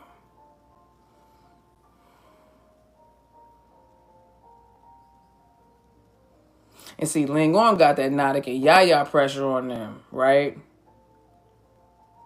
And then Inglot got that, but you said it's always been real, so show us what's the deal pressure on them. Lingorm, because Inglot ain't gonna say shit. Listen, you probably right. But I mean, Inglot done already said so much. I mean, do they have to actually? Now, here's the real question. Do Inglot actually have to come out and say anything? Do Lingorm actually have to come out and say anything? They have been, everybody has been absolutely.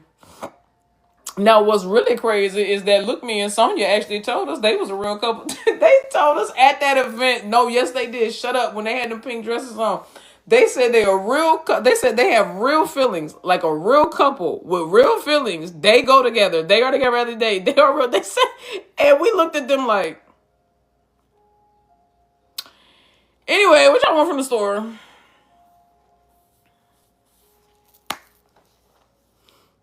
Y'all, what will it take for us to believe Look Me and Sonya? Like that? No, dead ass. Like, what will it take? No, well, the Nightmare said nobody gave a fuck on God, bro. Like, what will it take? The marriage license? Would you believe the marriage license? I feel like even if Look Me and Sonya, if Lingorm popped out with the marriage license, you know how Orm always doing like and telling some edit that shit in. Bro, you need to see rings. I wouldn't even believe it.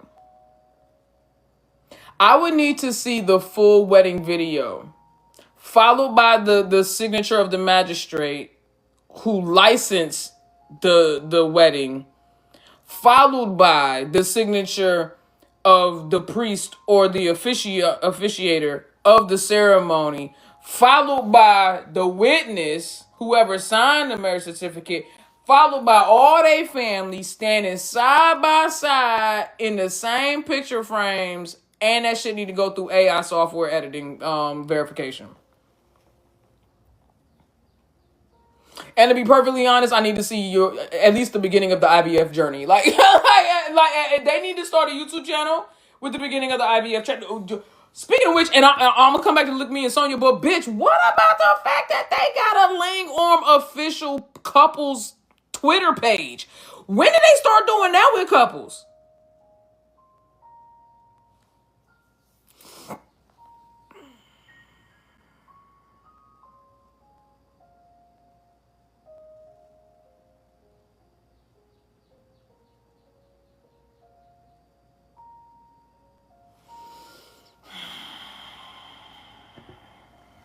Laz, will you ever react to Jen J? Not as a shipped couple. That girl is 12 years old. Hell the fuck no.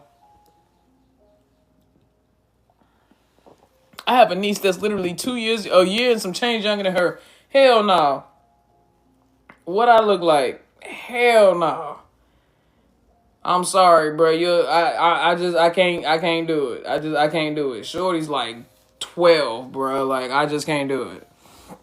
I have to remember that. I have to remember that when I be sitting there watching the show. I'll be sitting there like, oh man, like they actresses and I put them in the roles, but at the same time I be so sometimes low key feeling a little like, oh, this is a baby. I'm like, oh, you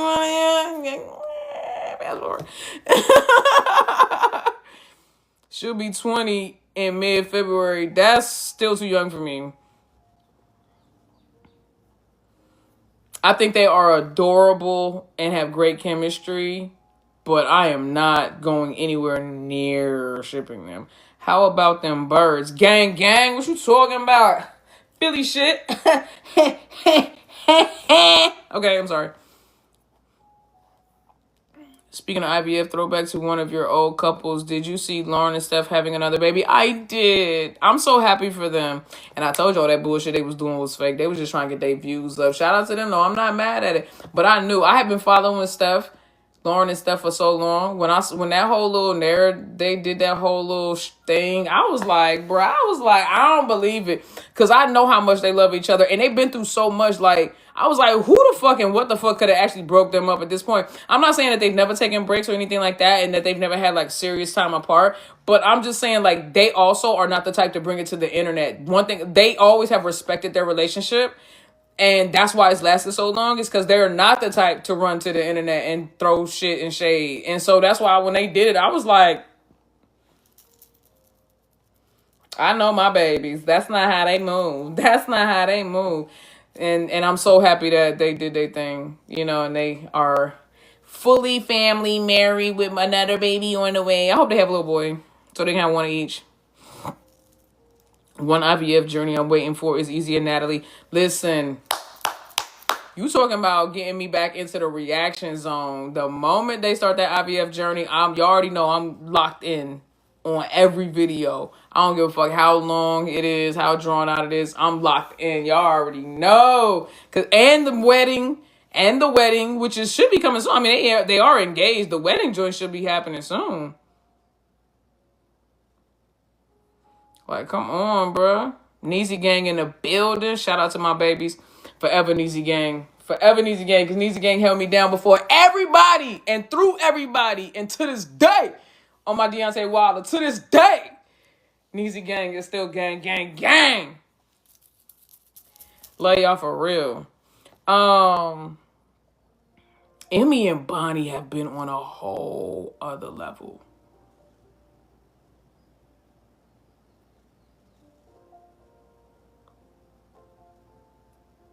I'm being careful, though. I don't want to ship them. Listen, bro, I can't listen. Oh, my back. Oh, bro, like, listen, the odds have to be in your favor, right? If we working with, like, 30 couples right now, the odds are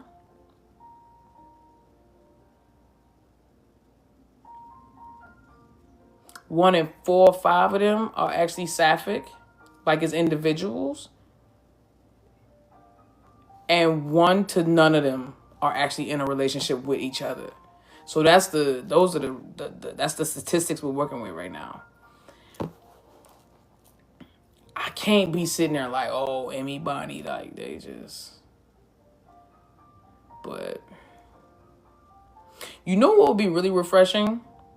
If these couples was actually trying to be together so they could be the first one to come out. Can we please get a Sapphic GL Ty GL Sapphic couple that's parted on screen that actually want to be together and want to? Can that be the new rat race? Can that be the new rat race? Like, I want to see who gonna be the first couple to actually come out as real. Like, now that need to be the real challenge. Now everybody getting it. Okay, it's old and done with. Like, this shit is old. Everybody got a boyfriend. Oh my God, so and so got a boyfriend. They got a bitch. That's old news. Everybody got a boyfriend. Now the real drama is gonna be which couple gonna be first. Everybody got a boyfriend. Okay, cool. We over there. All right, cool. Yeah, they all straight. Now which one gonna be gay for real in real life for the first time? Who's going to be the Nadik and Yaya of the Ty GL world? I say Namtan Film or TK Noor. I say Shelly and Pundao.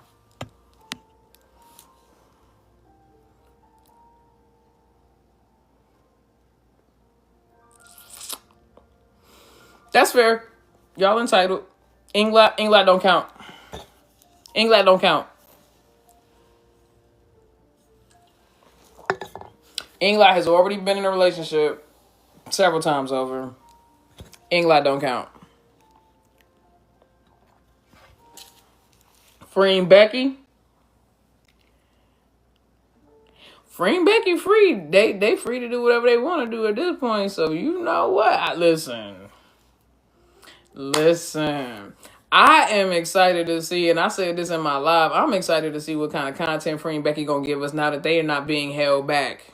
Now that they are not being dictated to. Now that they are in full creative control of their careers. I am uber ecstatic to see what kind of creativity they gonna put in front of us with the level of chemistry and the level of influence they have. Like I just want something grown up. And I said that before. I want to see them both like be like CEOs. You know what I'm saying? Like I want to see them both be like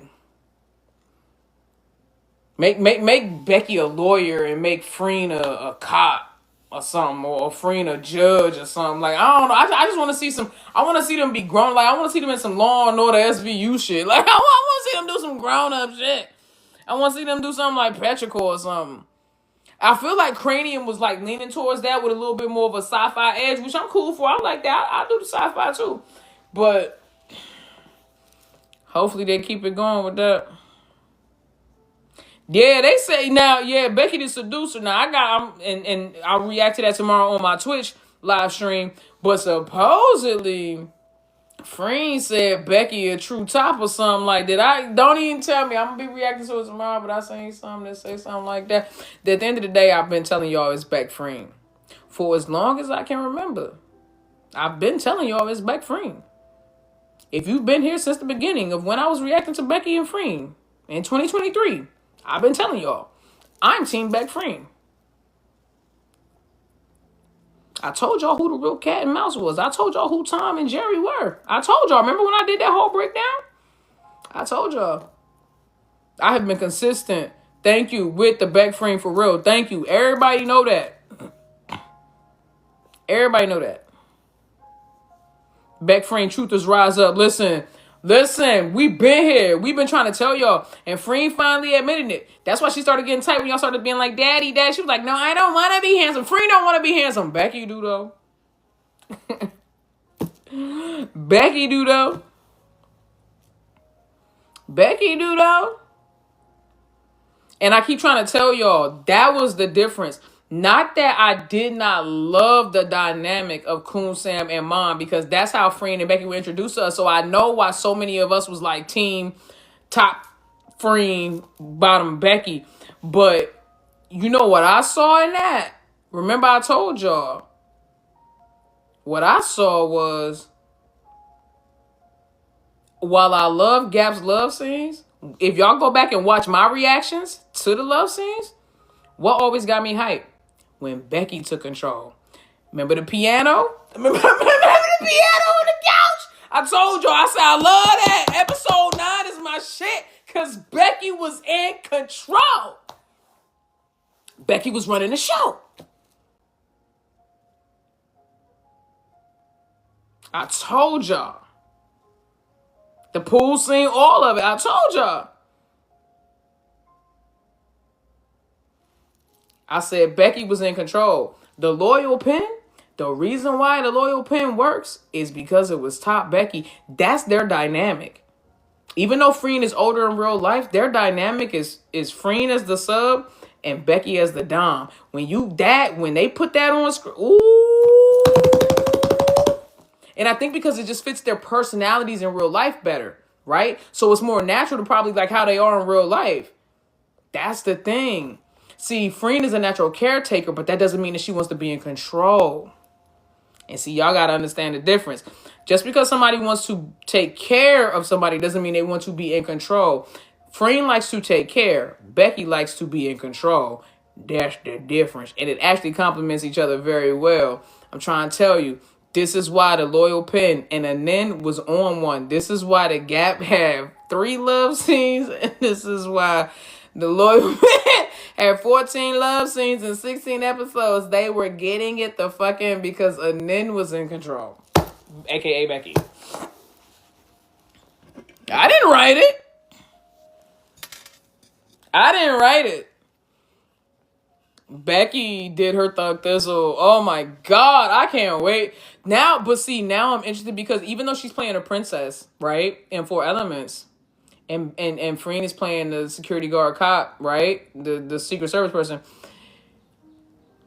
I still feel like we should get. I still feel like that, like her being a princess, like that we should still get top energy. I feel like I still want top energy.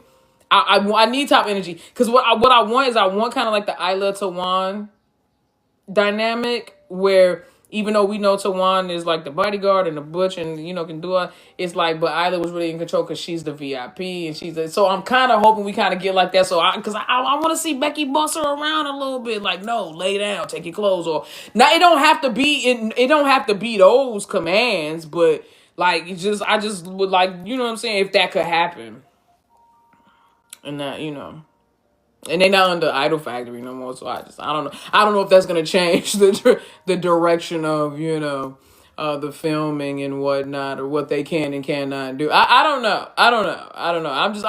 I'm looking forward to seeing all the new things that are coming for 2026. We got so much shit. I'm sitting here like, bro, GMMTV said that they were releasing like 8 GLs alone, right? That's just one show. That's just one network.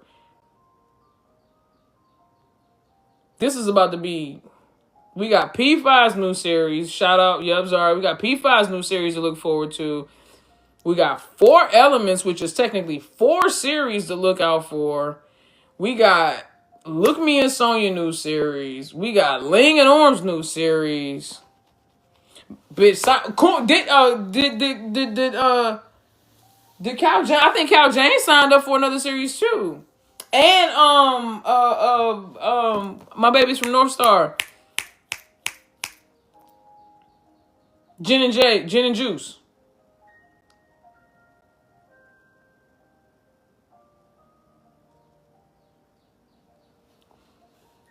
I'm excited about that. Hopefully, Lena, you got something else coming for us. Come on, man.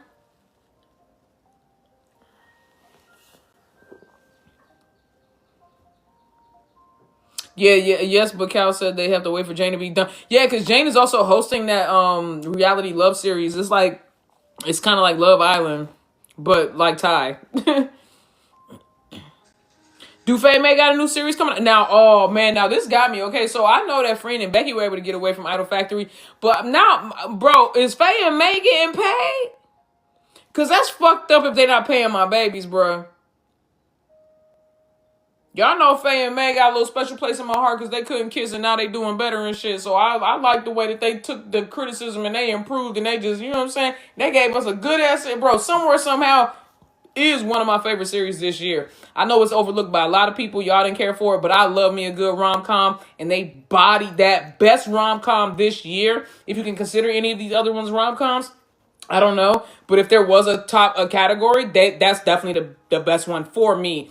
Their chemistry is top tier. Their kissing has improved vastly, and I mean vastly from My Marvelous Dream Is You. And I really hope they're being taken care of, bro, because that would suck. That would fucking suck. It surprised me too. It took me a while to begin watching. Listen, and I get it, right? Because if your first impression was like My Marvelous Dream Is You again, like and the thing about it is I saw the potential though, because I was sitting there like, nah, man. I was like, when they were kissing, or right before, every single time before their kiss, their build up, their chemistry was off the chain. Episode 6. Why do I remember it? You gotta mind your business. It's not like it's saved to my favorites or anything like that. And every time I click on the video, it's automatically at the part when they watching a little nasty video when they in the bed talking about some, can I sniff your skin and can I see how soft you are? That's not the point. The point is that episode 6 of My Marvelous Dream Is You, when they did the flashbacks and they went back to high school, I was sitting there and I was watching it and I was like, damn, the tingles is tingling, the tingles is tangling. They got amazing chemistry. Amazing chemistry.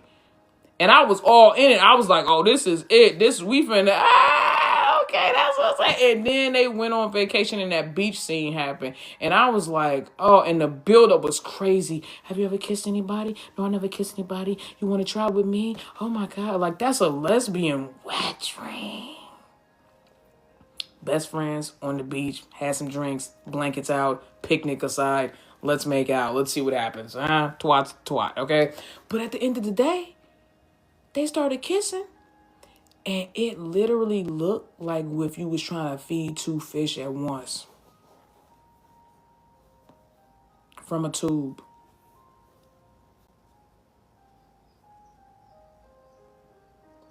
I didn't like that. I didn't like that at all.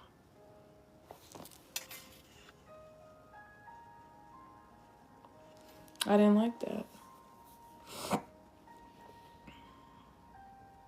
So that you know, I said my piece, and I think a lot of people felt the way they felt because it's like it's like getting blue balled. You go into a situation like, oh, I'm finna crank, like, oh, I'm finna crack these cheeks, and then you be like, oh, and then something immediately turns you off, and you go flaccid. That's what it felt like, and it was very disappointing. And so I was reluctant myself to watch Somewhere Somehow, but once I watched the first episode and I saw how funny it was, it drew me in. And I was like, okay. I was like, well, you know what? Fuck it. Because I still ended up enjoying My Marvelous Dream Is You, even though the kisses were were trash. So I was like, all right, well, at least I know that the acting will be good and the storyline will be good. You know what I'm saying? I was like, it'll be a good story. I know, Idol Factory has a pretty decent storyline. I was like, okay, cool. So I was watching it at this point. I wasn't expecting much from it. But then I said, okay, they did their first kiss, which was the drunk kiss after the party. And I said, not bad. Not great. No, what Jisoo said? Not good, but not bad. Jisoo turned a little Kim. What she said? She's so cute. I fucking love Jisoo. She is so adorable. But listen, no. Like, it was, I will say, cause it wasn't bad. Because I know what bad was. Bad was My Marvelous Dream. It wasn't bad. Okay? Can they still improve? For sure. But I will not take anything away from what they did. You have to understand, they improved vastly. And I'm saying this, I think I was like the number one hater of their kisses in the first series. So for me to say that, like, I'm not just throwing them a bone. Like, I really think that they worked hard to, kiss better. And so I give them that. I do. I give them that. You said Pac saved it for me. I don't think that it needed saving. I think that Pac was funny, but I think that's the difference is that I genuinely like Faye and May's chemistry. While I did enjoy Pac, I was there for the storyline between Kim and Pim. I love the story. I love the storyline. Yeah, they're exactly. Their kisses improved massively, and the storyline was good. Yeah, I agree, 100%, 100%. Kai, what's up, baby? Somewhere Somehow was very good, extremely good. Yeah, I like the whole rom com vibe. That's what I said too. I was like, because it had this a little bit of drama, but it wasn't so. But even the drama was funny. You know what I'm saying? So like, I feel like it did a good job of giving us that balance. Because you know what I mean, bro, yo, we get a lot of intense dramas. With GLs, they always going either to the hill or they going too light. Excuse me, but Somewhere Somehow did a good job of balancing it out. I think. Have you watched Euphoria? I don't watch real TV. Don't ask me about no real shows. If it ain't a Thai GL series, I've got no clue. Or Eagles football or Warriors basketball, I don't know. Or Georgia Bulldogs football.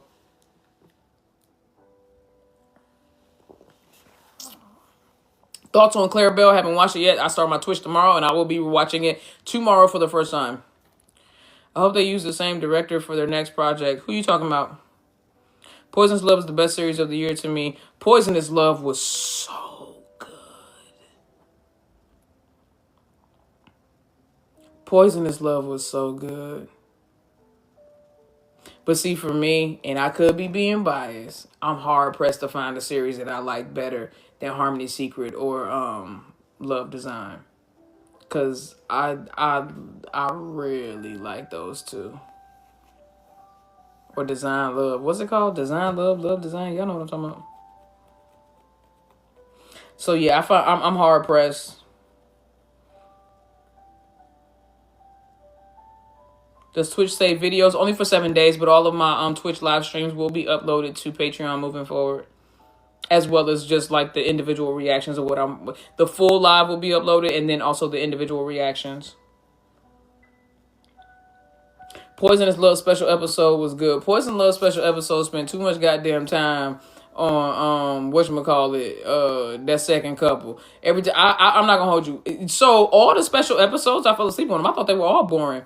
I thought the last episode of Player was boring. I thought the special episode of Poisonous Love was boring. I thought the special episode of what was the other one?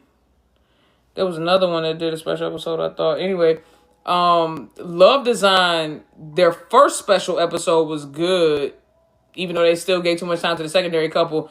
But the second, episode 10, was just about the second couple. I said, no, what the fuck? They made me pay $1.99 to fast track that shit, and I feel like I got gypped.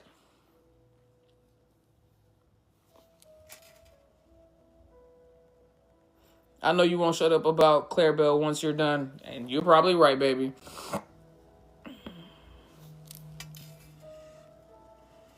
I have to agree. The only one above Love Design and Harmony Secret for me is Claire Bell, and that'll probably be for me too. The only reason why, and I keep saying that because just off the previews alone, I kept saying, I was like, bro, the only reason why Claire Bell is not numbered right now on my list is because I haven't watched it. The moment I watch it, I feel like it's gonna bump a whole bunch of shit.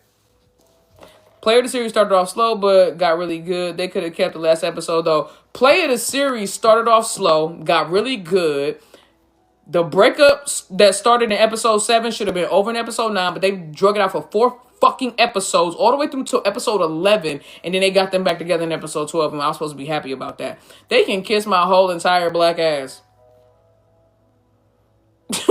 That pissed me off. That breakup drug on for so long, bro.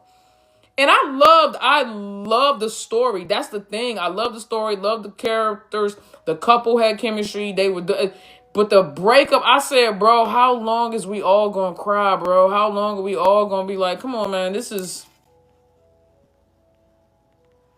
crazy, bro. Davica says she hasn't got money for another series. That's crazy. I'm certain she will. Once they start seeing Claire Bell, I think a lot of people are sleeping on Claire Bell because, just like Petrichor, it's not all just like, oh my god, unicorns and gays and rainbows and I like you and there's a boy that might like me, but I'm gonna choose you in the end, like all the other fucking stories. It's different, and they don't like different. You know, they like what sells and what's easy to sell. Your thoughts on my Safe Zone? That's the other one I was trying to think of. My Safe Zone final episode. My Safe Zone final episode, it wasn't bad, but it was like, okay. Like, there was nothing climactic about it. There was nothing that left me. Like, that last episode could have not happened, and I would have gotten the same experience out of the show. Like, it did nothing. It added nothing. It didn't take anything away. Like with the roller coasters last episode, that fucking ruined it for me. It didn't take anything away, but it didn't add anything to the series. It was just kind of like, it was like bland. It was just kind of like, yeah. I was just like, like, yeah, I wasn't like, but I fell asleep on that one too. Fell asleep on that one for sure.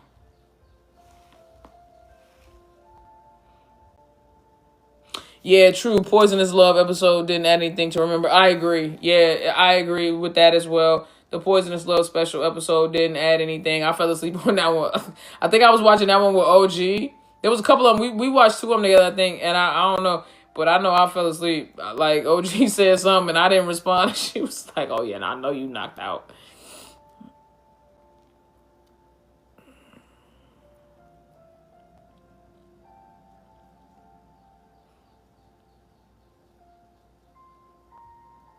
Yeah, true. Claire Bell have 8 episodes, which is cool because they put a lot of money in it. Yeah, I heard, didn't Davica and her husband actually build the facility, like the studio, the prison to shoot in? That's dedication. And I hope that other people can use it so they can rent it out and use it so they can continue to make money off of it, because that'd be crazy for them to put that much money and effort into that shit, and then all they get is a couple of Thai GL awards. and a nod or two. Nah, they need to keep making profit off of that. If you were to make a series, what would be the plot?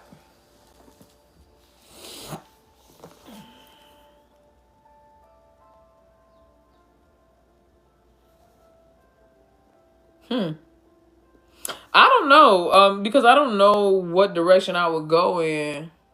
Because, a lot of these Thai GLs, at least up until this point, and and I always have to remind myself that the Thai GL industry is still so young, because technically it started in 2023 with Gap.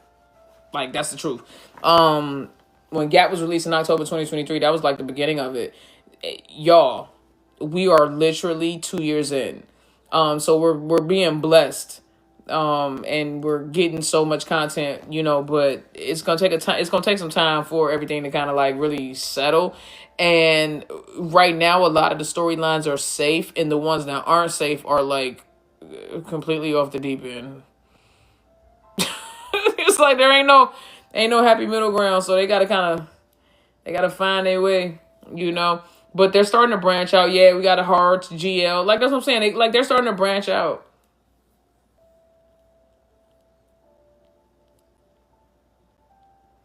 Love the behind the scenes of Loyal Pen. I do too. I love the behind the scenes of all the shows because it always shows how much chemistry the couples have. But my favorite behind the scenes right now is definitely Only You. My Safe Zone has really good behind the scenes too, but Only You, yeah. Would love some Mafia boss. Well, I was gonna say that, but then at the same time, it look Fi getting ready to do something. I don't know what Fi says. Fi got Fi in a race car. She a CEO. She got a gun, and she look like she fighting some mafia bosses. So if Fi might be all the things, I don't know. Fi might take all the storylines. Like it seems like Fi. It seemed like Fi finna put every single Thai GL storyline that hasn't been done yet in her series. I need Mafia Boss and Vampires. Vampires would be dope. But I'm tired of vampires, bruh. Y'all not tired of vampires? I'm tired of vampires. I'm tired of vampires, dude. I want to see some, like, monks or something. Why they don't do nothing that's more, like, related to, like, old school Thai? Like, that would be dope if they did, like, something that was, like, an epic, and took it all the way back. Because, the Loyal Pen took it back, but it only took it back to, like, the 50s. Like, nah, I need you to... Or was that the 40s? I don't know. The 20s and 30s. Somewhere between the 20s and the 50s. I don't know. It was cause, so they... Whenever that was. But, it would be nice for them to go all the way back. And like, have the traditional... And then have, like two royal princes fall... Like, two princesses fall in love. That would be a dope storyline. Like two royal type princesses fall in love who are already betrothed to other men, and they grew up with these boys, and that would be a storyline, like something like that. You know what I'm saying? Where they were destined to marry these boys when they was like kids, and they all grew up together, but then the girls end up falling in love. That would be crazy. That would be crazy. And then the husbands and their families conspire to keep the girls apart type shit. And that's where they got to fight. What are they going to do for their love? Are they going to give into tradition? Or are they going to fight for a love that only comes around once in a lifetime? It's writing itself. Oh my God, it's writing itself. Somebody get a pen. Somebody get a pen. Oh my God. No, seriously. I think that's a good one right there. Somebody write that down. We need that for the next year. We need that going into next year.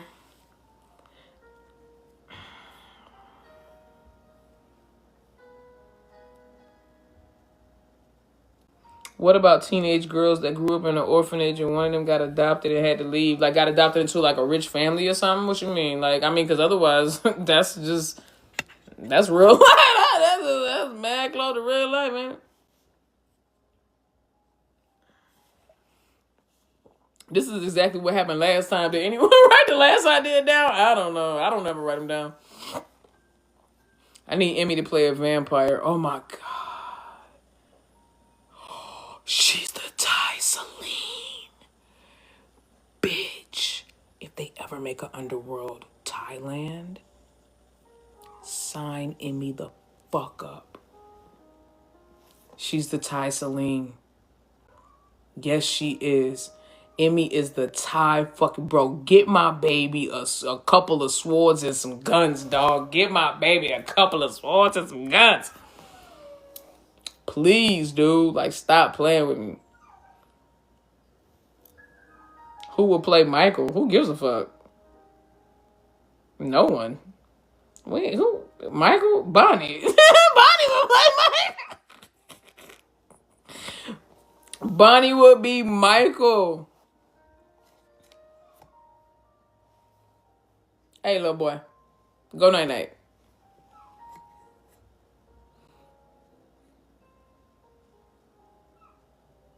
Make Bonnie Michaela. Exactly. Right. But Michael's also a girl's name, too. Michael's interchangeable. At least in the United States, Michael is a girl's name, too.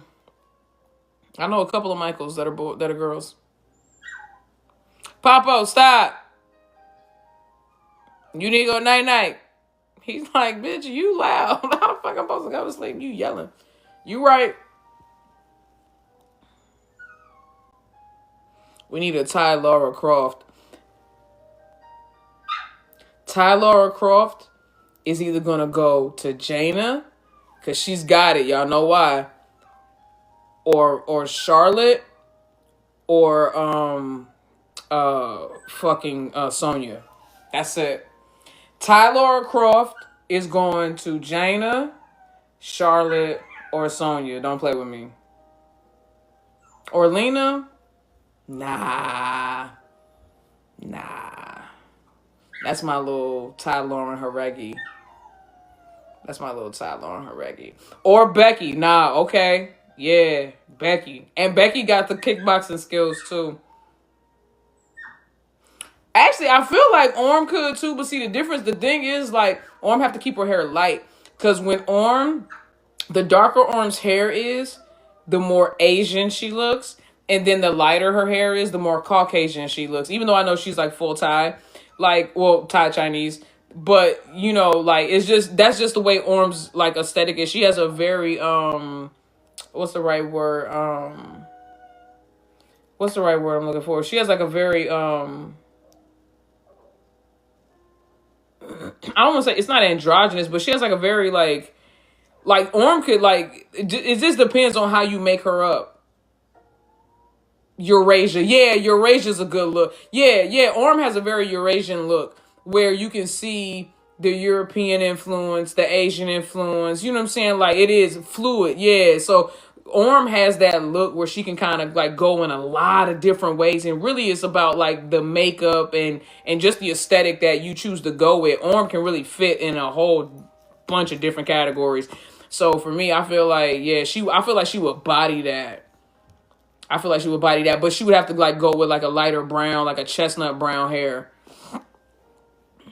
For sure. That's my baby, bruh. Orm. I love how goofy and just like herself.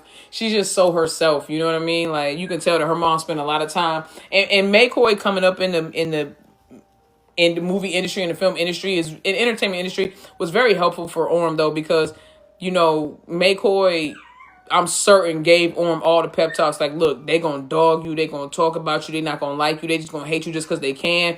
You know, and you know, I think that she probably did a really good job of preparing Orm. Not that Orm is still not completely unaffected, but I think that Orm has a bigger or stronger backbone when it comes to this internet shit than a lot of people because of the way her mom raised her. You know what I'm saying? Papo! Hold on, y'all. Papo! Listen, Bubba. Dude, you better come out and go to the potty. You're supposed to be asleep right now, homie. Go potty. Because you can't come into the living room. Yeah, you better go potty. Don't follow mommy. No. No. That's right. You want to come out, you go potty, and then you go back in. Don't look at me funny. Don't look at me funny, son. Don't look at me funny.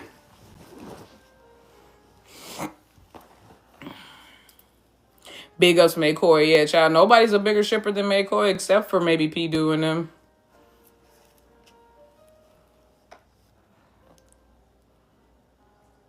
Yo. I'm so sorry to bring this up, but I have to because it's been a long time since I laughed at trolls this hard, y'all.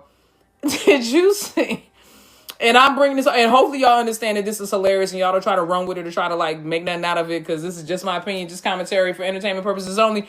But y'all, why the fuck did the trolls say that Ling go with Win because she sent some KFC chicken to some babies out in the villages? Listen. Shorty sent foods to the kids in the provinces, like on the outskirts, and they was like, "Oh, well, he sent KFC, so that."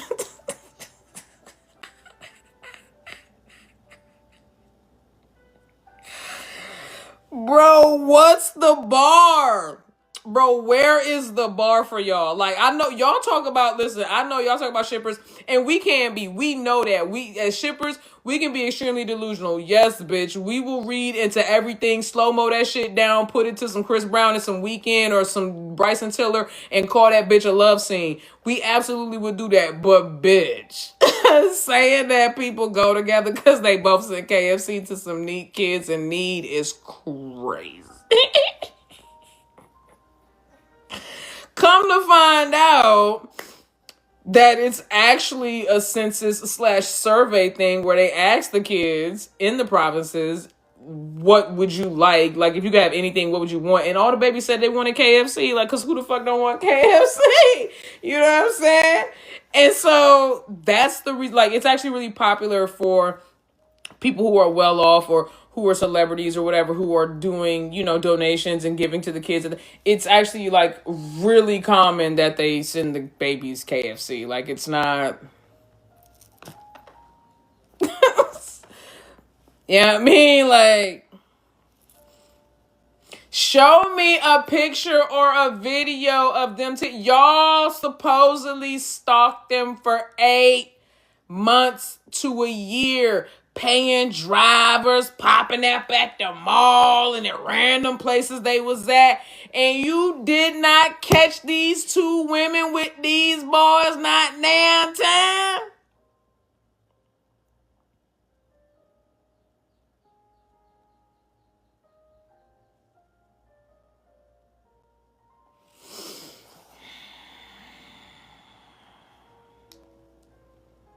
And I love how they always be like, oh, I got a video with them, but I can't do it because of privacy reasons. Now you give a fuck about privacy. You just told so-and-so to go suck on so-and-so's pee-pee because she's a fake-ass queer who is queer-baiting real lesbians and ought to be ashamed of herself, and her soul is black and the devil is her daddy and Lilith is her mama and her vagina must smell like dead roses, boiled bananas, and old bologna, and yet,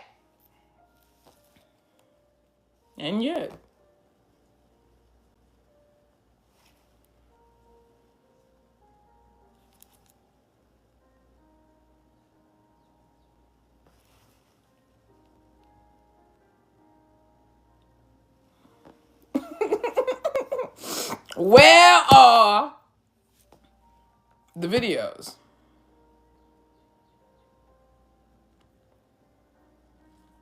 I seen them connect. No, listen, this is why y'all got to know how to do your own research.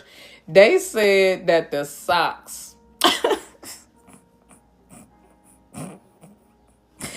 No, when you say it out loud, because they laugh at us, y'all, we got to laugh back. No, listen, they said that the socks that Orm had on the other day when she was at the gym was a gift from old boy, right? Dude, she rumored to be with, because he had just went to China, and apparently, like, that was a popular brand in China, and he had wore them socks too in June of 2024. So they pulled a picture from June of 2024, and it was a gym picture. And then the picture that Orm had just posted, and they was like, oh, look, they go together because of these socks. And I was like, now, if you didn't go do your own research, you wouldn't know that the picture they pulled of this motherfucker, it was from 2024, June, over a year and a half ago, damn near. And they was like, bitch, but they go together because of these sides.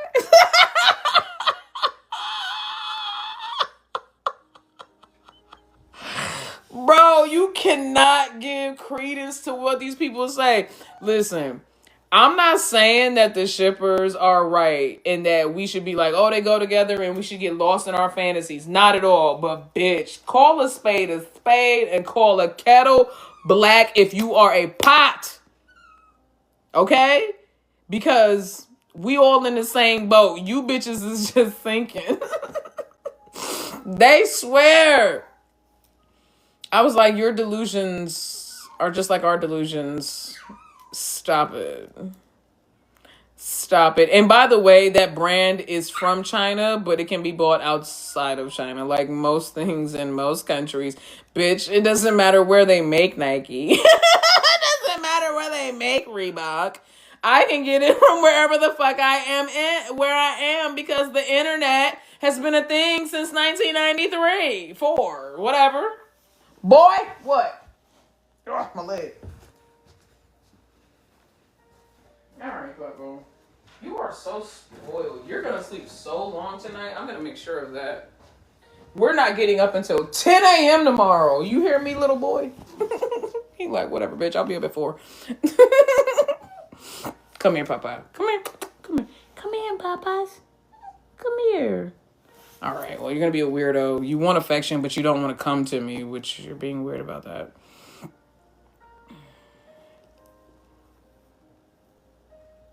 Opposite sides of the same coin. That part, bruh. That part. Are you going on Twitch tomorrow? Yes, I am. I will be doing, like I said, we're doing TikTok live. This is the last TikTok live of the year. Then we do the last Twitch live of the year. Then we're going to finish out with the last Inner Circle of the year. The last Inner Circle of the year. That's going to be off the chain. What time, please? Baby, don't ask questions like that. I never know. Just have your post notifications turned on. I don't know. I don't know, Stink. I don't know. But that Inner Circle to end the year, we going to go out with a bang. We going to go out with a bang. We going to go into 2026 on some We going to go into 2026 on some what the fuck, bruh. The time switches all the time for real. Listen, so freaking excited. I have my notifications on. All right, that's what's up. It started killing me when they made something out of Orm following Win on Instagram. I love that they did that. I love that they did that. You know what? I love that Orm is liking Win's posts and vice versa. I love it. I love it. Because people are fucking weird. People are weird.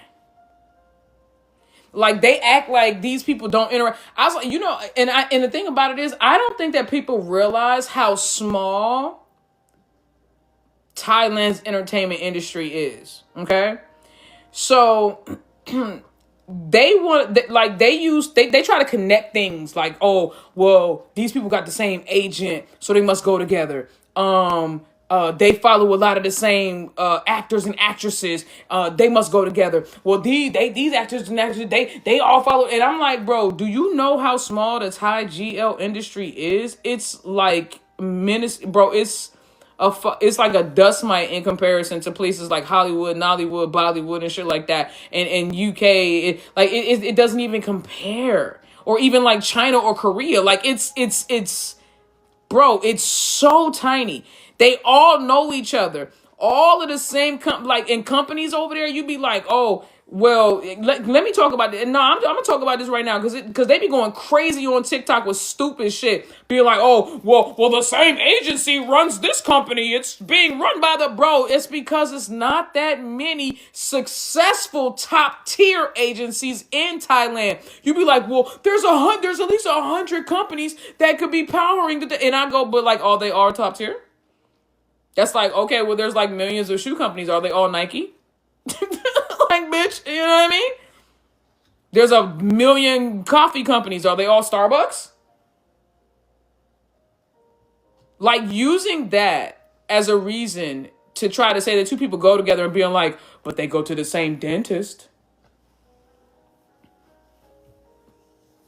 Yeah, that's something in Hollywood too. Like you'll find that a lot of celebrities go to the same places because these places are designed to handle upscale clientele. They have certain parameters and measures in place that privatize the experience and protect the experience of the celebrity so they can come and go freely without feeling harassed or being chased about by fans.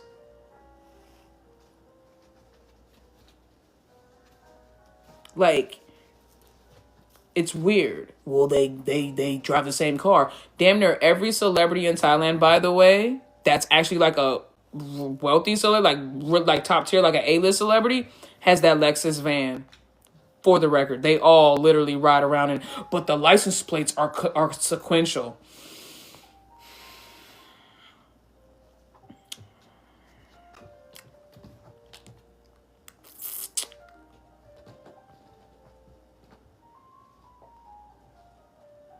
Do you know? So the same way we can request tags here, in the same way certain tags fall in certain because of like the way vehicles are registered based on their VINs and different things of that nature.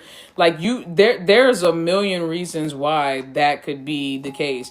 But the IP address is the IP address is not from their particular home. It's from the webmaster's office. So if they are using the same webmaster, then yes, they would have the same IP address. But the design of all their products are the same, and all of the people, all the celebrities who are in Thailand who have a clothing company have relatively the same designs because shit is trendy. Because they're all going to the same people, marketers, production managers, distribution and fulfillment centers. Y'all gotta relax. Y'all gotta relax.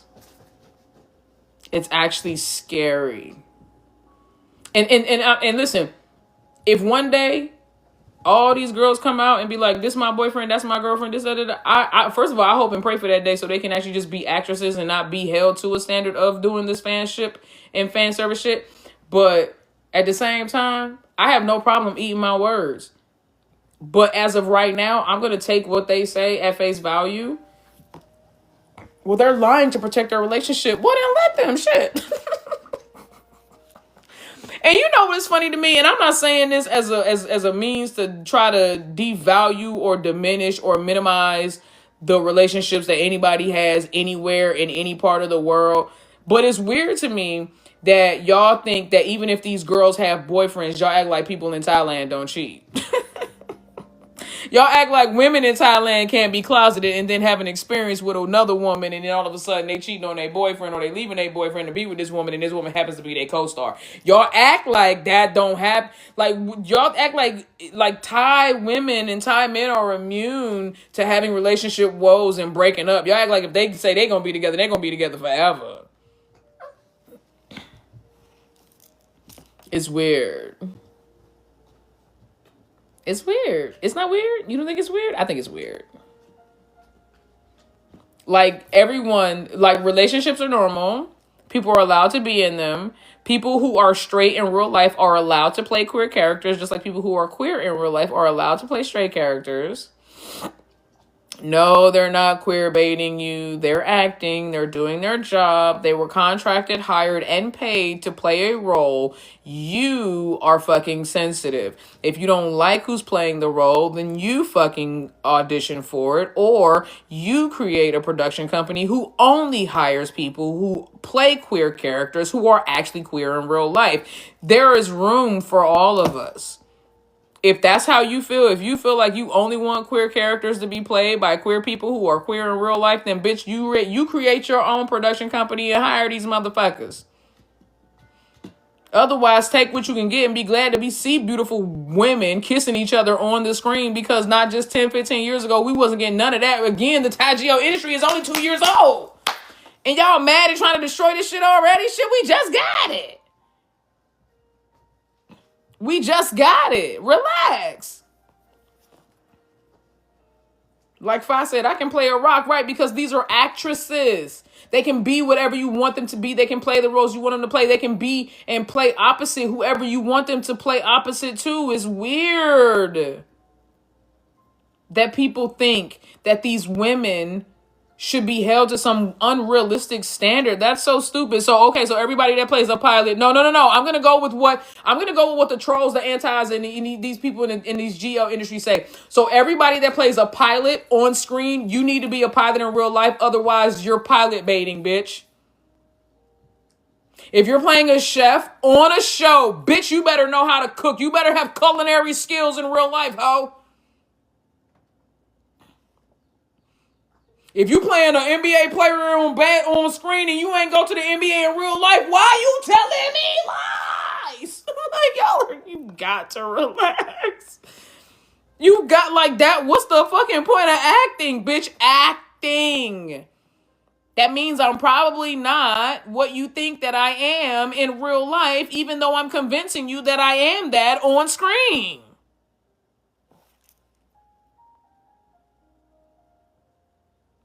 Like, it's super weird for me that people put there, they're like, what do you mean these bitches aren't gay in real life and they have boyfriends? I still to this day can't believe that baby got online. What's her name? Near or something like that. She got online and apologized because her boyfriend passed away, as in unalived, deceased. She apologized because the fans attacked her because that was the confirmation that she actually had a boyfriend. And they were like, what do you mean you're not gay in real life? I'm like, oh my God, her boyfriend has passed. She can't grieve because she's on the internet apologizing because you all are mad because she's not queer in real life.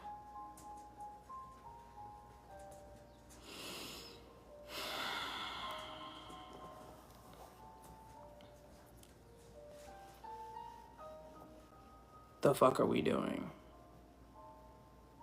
Like, how did we get to this? How did we get this far? There's a lot of toxicity in the BL and GL industry, especially recently. Yeah, well, that's because it seems like, and this is just my own observation, it does seem like a lot of K-pop energy is bleeding over into Thai GL fandoms, and that's just weird for me. I don't, and I have noticed that a lot of Thai GL fans are also K-pop fans, and so they tend to fan Thai GLs the way they fan K-pop, and it's kind of like they go, is K-pop toxic? It can be. Overall, I would say that the K-pop industry is toxic overall.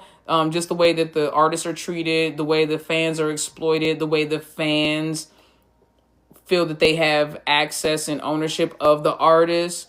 The companies are the evil entities and everybody else is a victim. But at the same time, it's just like, you kind of like, yeah, it's not, your experience doesn't have to be toxic. You just got to know how deep into the fandoms to go, for real. And how deep into like the rabbit holes with any of these artists or any of your faves to go. You so sleepy. Look at your eyes. They all red. You over here looking like a crackhead. Go to bed. You want to be up because mommy up. You looking like a crackhead.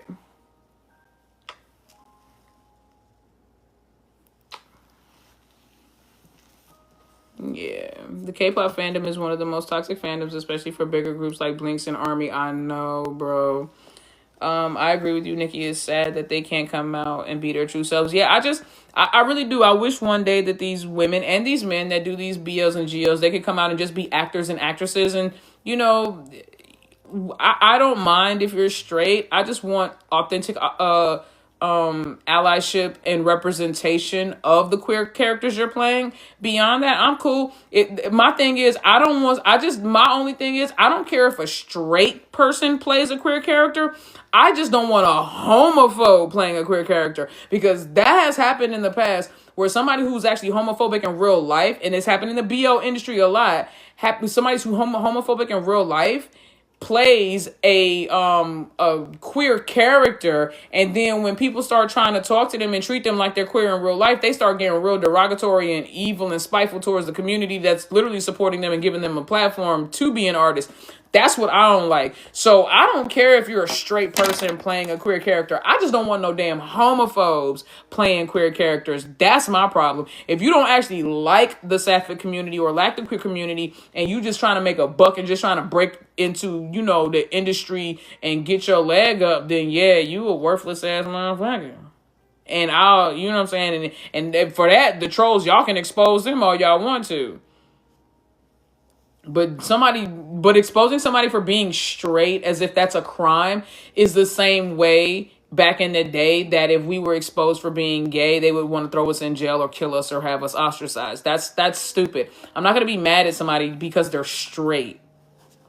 That's, you know what I'm saying? Like, that's the part. It's like, where do we draw the line? You know what I'm saying? If you can be mad at somebody for being straight, you can be mad at somebody for being gay. If you can be mad at somebody for being black, you can be mad at somebody for being white. You know what I'm saying? Like, that's what I mean. Like, it's so stupid.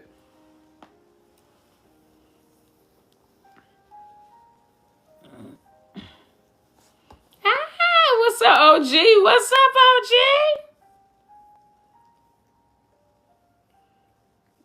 Yes, Pangy just came out. Is that one? That's the girl from Clarabelle, ain't it? Stop, Papa. People need to stay away from these actresses' personal lives. Yeah. Oh, Kaylee got a video in the works for me. I'm excited.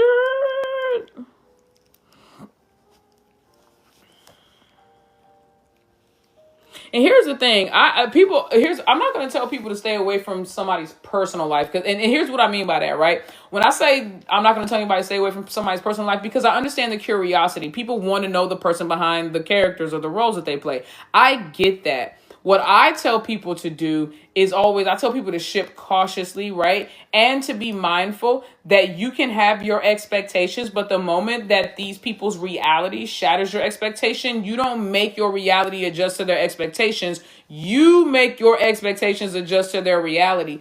And that is the problem in itself, is that people don't know. People don't know when to take a step back. They don't know when to let go. They don't know when they're going too far. And that is in general the problem. But shipping is harmless. Just like the curiosity of a fan is harmless unless you start to get so obsessive that you start thinking that you have the right to influence and interfere with these people's personal choices and decisions. Whether you agree or disagree with their choices or not, you don't have a fucking say so. You don't have a say so. So you can do your little research and you can find out things and everything like that. But it's the weird part about people getting online and being like, I'm going to expose you for what? What do you get out of it, bitch? They're not going to listen. None of the women that have been supposedly exposed by these trolls are making any less money. They're all still partnered up. They're all still preparing for their next GL series. They are all still getting brand endorsements, actively getting recruited to do things. Get your ass out of the camera. You're not stopping nobody's money. You're not stopping their checks. Doing all of that, and you're not getting anything. What are you getting out of it? You're not getting any. Listen, you can say whatever you want to say about me, as long as my money don't stop.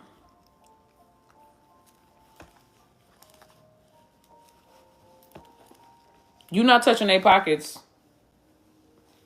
You're not touching their pockets. That's why I don't understand when you have a certain level of wealth, you should not respond. Beyonce and Jay-Z don't respond to shit.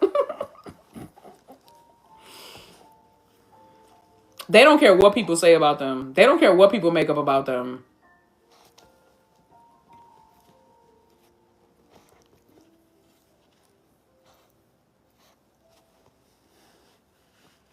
They do not care.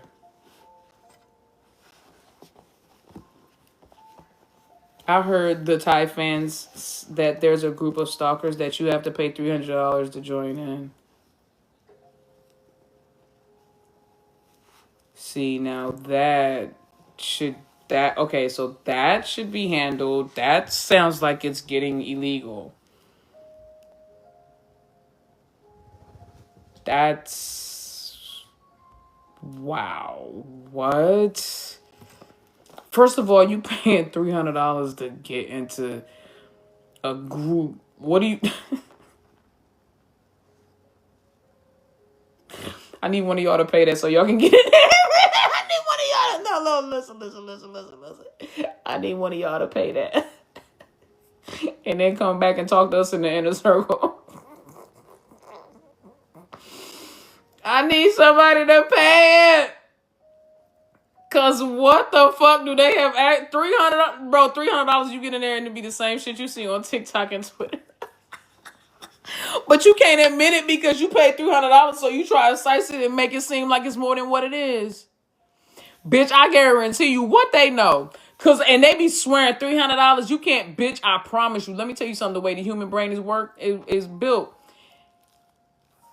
If there was really something in those group chats that was worth revealing, somebody would pay that $300, get in there, get them photos and videos, get out, to change their IP address or use a app that pings your IP address because it can be done, create a whole new Twitter account, get online and blast that shit out like they always do. Because don't they be doing that when they think they done found something? They done did it with a whole bunch of different couples.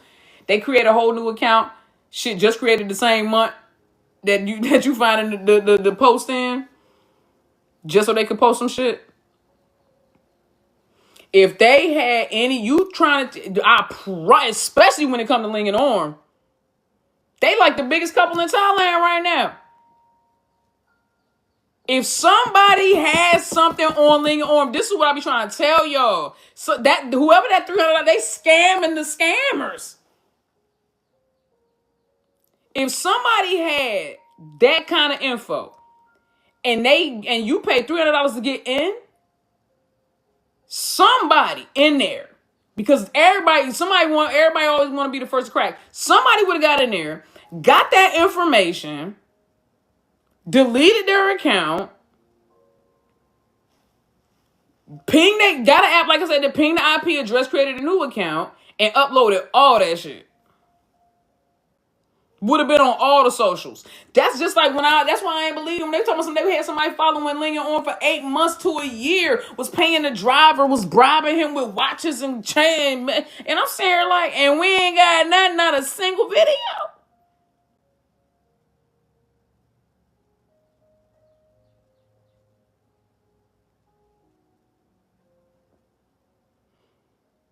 There's literally no way there's useful information in there. Wouldn't it be some shit if a shipper started this scam to started this to scam the trolls and see what they know? That would be, for real, that would be genius, actually.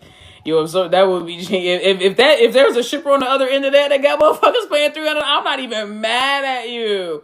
Do it. Not a single shred of evidence. I promise you, if there was evidence in there, we would have been seeing it. That's why they always tell me, I got videos, but I can't release it. Bitch, you a lie and the truth ain't in you, because everything y'all do have, y'all release it. That's the thing. See, that's the most consistent thing about the trolls, is that whatever they do find out, especially if they think it's like it's the nail in the coffin, they be straight up releasing it with red circles and arrows all over the goddamn screen. Y'all know they do. Be bragging about it.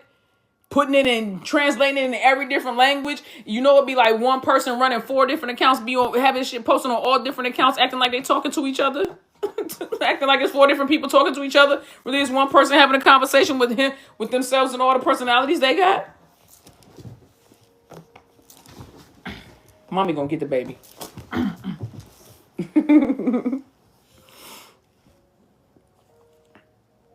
The Thai fans said that after the rumor of Ling Orm going to the movie and they were following him. I know, I peeped that. They got mad because Ling Orm supposedly were spotted going out, and I confirmed this with Tipsy. Were spotted going out with on a movie date recently, within the last week or so. Just them. But the person said they're not going to take pictures. They're not going to show them. And I said, well, If the trolls claim they got pictures of Win and Ling and Orm and Ock together, but they don't gotta post them, then why can't the same fans? If they say they saw Ling and Orm out together, bitch, you see how we could all just make that shit up? You know what? Me too. Matter of fact, Boss Know What is in LA, and I know for a fact that Inglot is with them. And the live that you saw Fa post, that's actually an old live. Don't ask me how they did it, but that's actually an old live. That's why they made an emphasis to be like, oh, you lonely, here your little lonely joint, cause her and Charlotte are actually in Frisco. Yeah. Why not? What? Because if we don't need proof, like I'm gonna make up shit that align with what I want to see. I want to see Inglot sharing their New Year's in Frisco. So that's what the fuck I'm saying.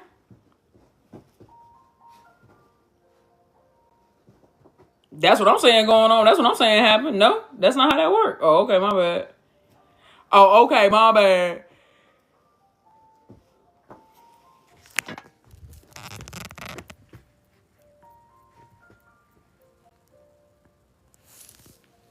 You see what he's turned my living room into? It's a fucking daycare center in here.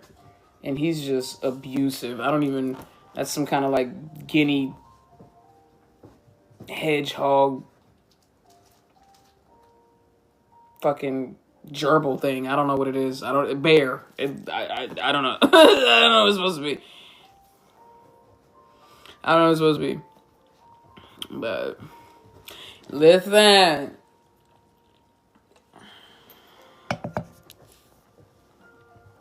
Do he be mean mugging you all the time? Squeak toy landmines. Let me tell you, that's every night. That's why I throw everything. Before I go upstairs, I gotta throw everything. Because if I come downstairs in the middle of the night, I'm definitely gonna wake him up stepping on something. Like Tofu. Listen, I'm trying to tell you. Tofu's white, he's black, yin yang. They the same. She's a girl, he's a boy. I'm trying to tell you, like, if they ever meet, it's gonna be over, bruh. It's gonna be over.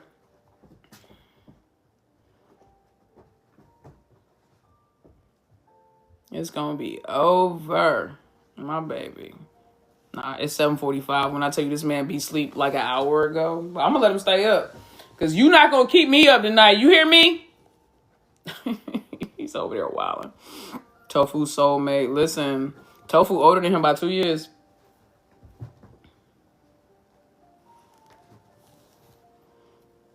Not Papo the toy. Listen.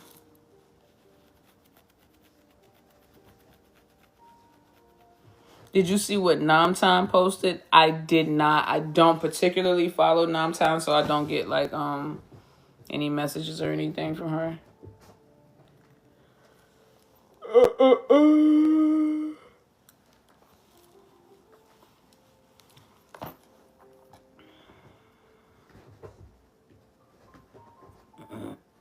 It's sad that she even have to. What did she post? What happened?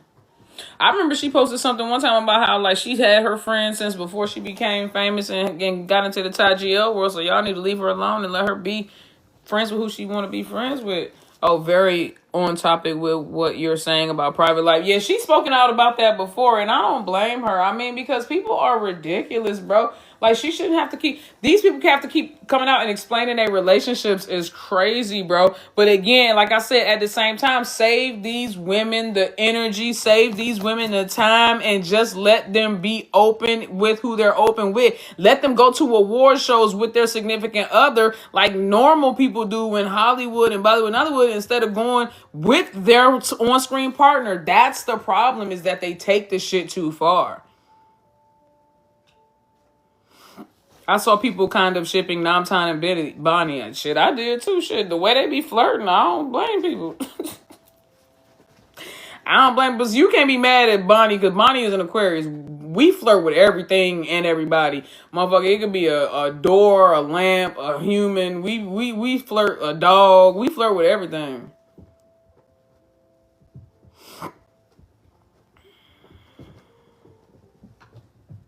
She called them people out directly and said, "You're not my real fans because my real fans don't act like this." And she's right. And she's right. Real fans don't care. Even if you're curious about their personal life, you're not gonna be like, so what the fuck you got going on? Who you dating? Why you not at it? Like, that's not like that. Who, like, people are, I'm telling you, the questions that I've heard people ask in families and stuff like that, I cringe, because even, I don't care how curious I am. There's a ton of questions that people ask that I want to know the answers to too, but I would never ask that. Like, there's just, the way I was, the way I was raised, there's a standard of decency that I just can't cross. Like, you know what I'm saying? Like, even if I want, no matter how bad I want to know, my social upbringing and my social conditioning tells me that's weird, that's awkward, that's socially awkward. Don't ask that question. That's none of your business.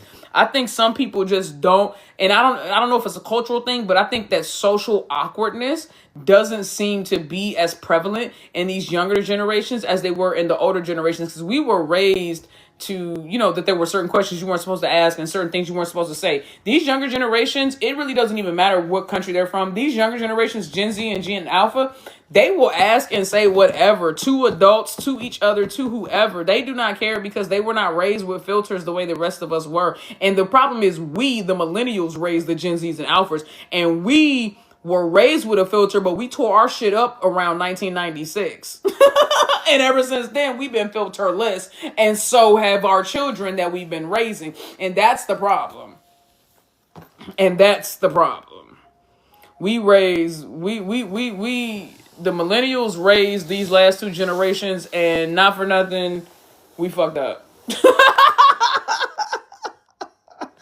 Cause we was that off the chain generation. Like, the millennials was the generation between the internet, before the internet, and having the internet. Like, we're the bridge the millennials are the bridge generation. We're the bridge generation. And when I tell you that nobody ever, they thought the world, listen, you got to understand with millennials, they thought the world was going to end with us. We were the Y2Kers. We was the kids that wasn't supposed to live past 2000. They didn't think that we was going to survive. So you got a whole generation after this. So after Gen X came the millennials, and they thought we was all going to die out. They thought the whole world was going to end in 2000. So when the millennials, aka the motherfuckers that I am, and you know, when we was like, oh, we survived, and then they was like, oh, so now you need to have kids. We was like, what? We was also the first generation to have like one of the lowest birth rates, because we was like, what? After all this bullshit y'all done said was finna happen into this world, we ain't finna bring no kids in. And then the ones of us that did bring kids into this world, we was like, fuck it. You hearing now? It was more or less like, oh, my bad. You here now? We gotta struggle together type shit. And that's how we raised them, and that's how they are. And now they're raising kids, and that's like some of the younger these kids. Listen. What Tupac said? He said ain't no hope for the youth, which means it ain't no hope for the future, bitch. Pac knew what the fuck he was talking about. Get your ass up. Ooh, you don't miss a beat. Even sleepy, you got some good reflexes. Come get mommy love. Come here. Papa. Come here. Oh, thank you. We were raised with couth and threw that shit right out the window around 96. Like I said, we were the last generation that was raised to be seen, not heard. Don't talk when adults are talking. Raise your hand, tip on out, like all that. And yet,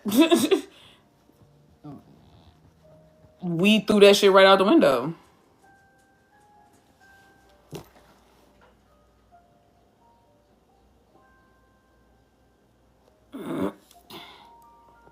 Kids are disrespectful nowadays. Adults are disrespectful nowadays. I'm not saying that children aren't disrespectful, but I'm also saying that the way that the adults that are handling this world are telling these kids every day they don't give a fuck about them or their future. I would be disrespectful if I was a kid right now too. I'm just being honest. If I was 18 and below right now, and I was looking at the world that was being handed to me by motherfuckers who were 50, 60, 70, 80, 90 years old, yeah, I would be pretty, I don't give a fuck about what you got going on either. I don't respect you either. I don't care. They don't know if they even gonna have a world in 30 years. like they don't even know if they gonna have an earth to live in at the rate that these motherfuckers going.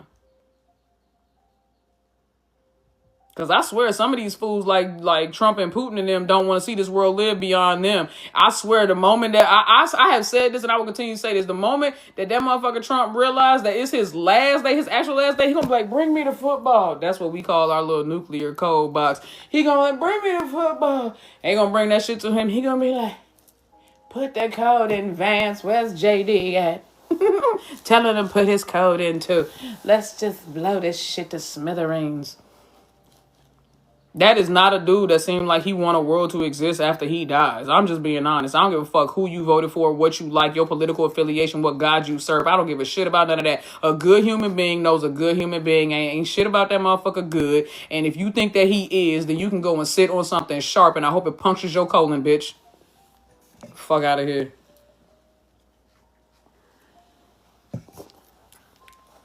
Never keep quiet about that shit. Never keep quiet about that shit. You can kiss my whole ass. That man is actively ruining lives, communities, societies, cultures, countries.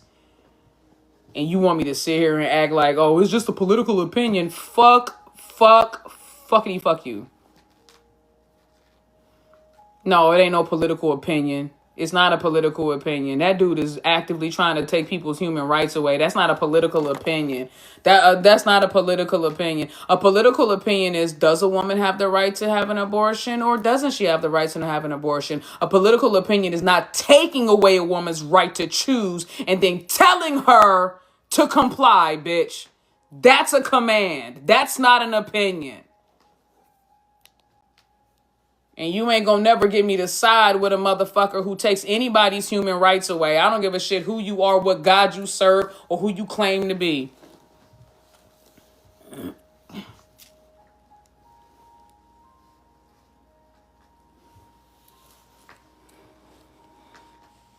I love you, Nikki. It had to be said. Thank you, baby. I appreciate you.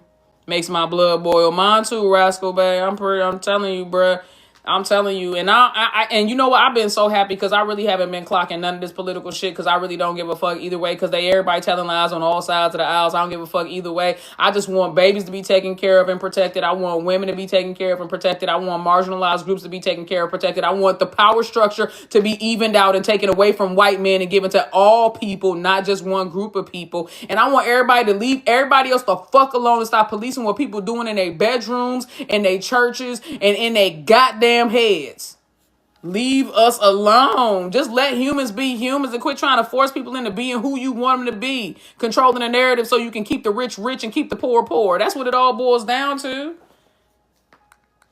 That's why I keep trying to tell y'all, get wealthy, get independent, don't work for nobody else. If you can put yourself in a position to be an entrepreneur, do it. Because what they won't tell you is that while you may struggle the first 1 to 3 years in entrepreneurship, after that, baby, your life will be cake for the rest of your life. Because while you will be truly wealthy, you will never have to clock nobody else's clock or pay nobody else's stub or give nobody else's your taxes. You can do all that shit on your own. I'll be like, fuck it, bro. I'm at this point, the reason why I tatted both my hands was to force myself to make sure I never go work for nobody else. I said, bitch, if I ever get close to working for somebody else, I'll put a goddamn teardrop on my eye. I'm gonna do everything I can to stop myself from ever having to work for somebody else. The reason being is because I refuse to go back to that new slave plantation, bro. That modern day slave plantation, they call it 9 to 5. They want you to work until you 70. Why you think they keep raising the age of retirement? They want you to work until you 70. They know the life expectancy is 75. Bitch, you retired, only got 5 years to live. They want you to work until you die. Let's buy an island. Baby, y'all think I'm playing, but if I do it, y'all better come with it. Y'all better come with it. I swear to God, because it's actually cheap as fuck to buy an island. And I don't need all y'all to come. I just need everybody. I just need somebody. I just need the people that got actual skills. I need doctors. I need lawyers. I need some people with some poli-sci. Some science. I need poli-sci. I need regular science, biology majors. You know what I'm saying? I need some nurses. I need some teachers. You know what I'm saying? I need I ain't gonna call them police, but we need marshals type shit. You know what I'm saying? Because you need people to kind of keep shit. I feel like we all got good character, but every once in a while, somebody, you know what I mean? We need chefs. You know what I'm saying? Like, that's what I need. We need architects. Yep, exactly. That's what I'm trying to say. I can fly a plane. Hell yeah, we need pilots. Come on, bro. That's what I'm talking about. Farmers. Oh, damn, that leaves me off the list. Oh, gee, be quiet. I'm studying medical nursing now. Hell yeah. See, that's what I'm saying. I can read and write. Listen. And we need that. We need literate citizens, because while we laughing, that's the reason why so-and-so's back in office now, because a bunch of motherfuckers who can't read went in there and voted.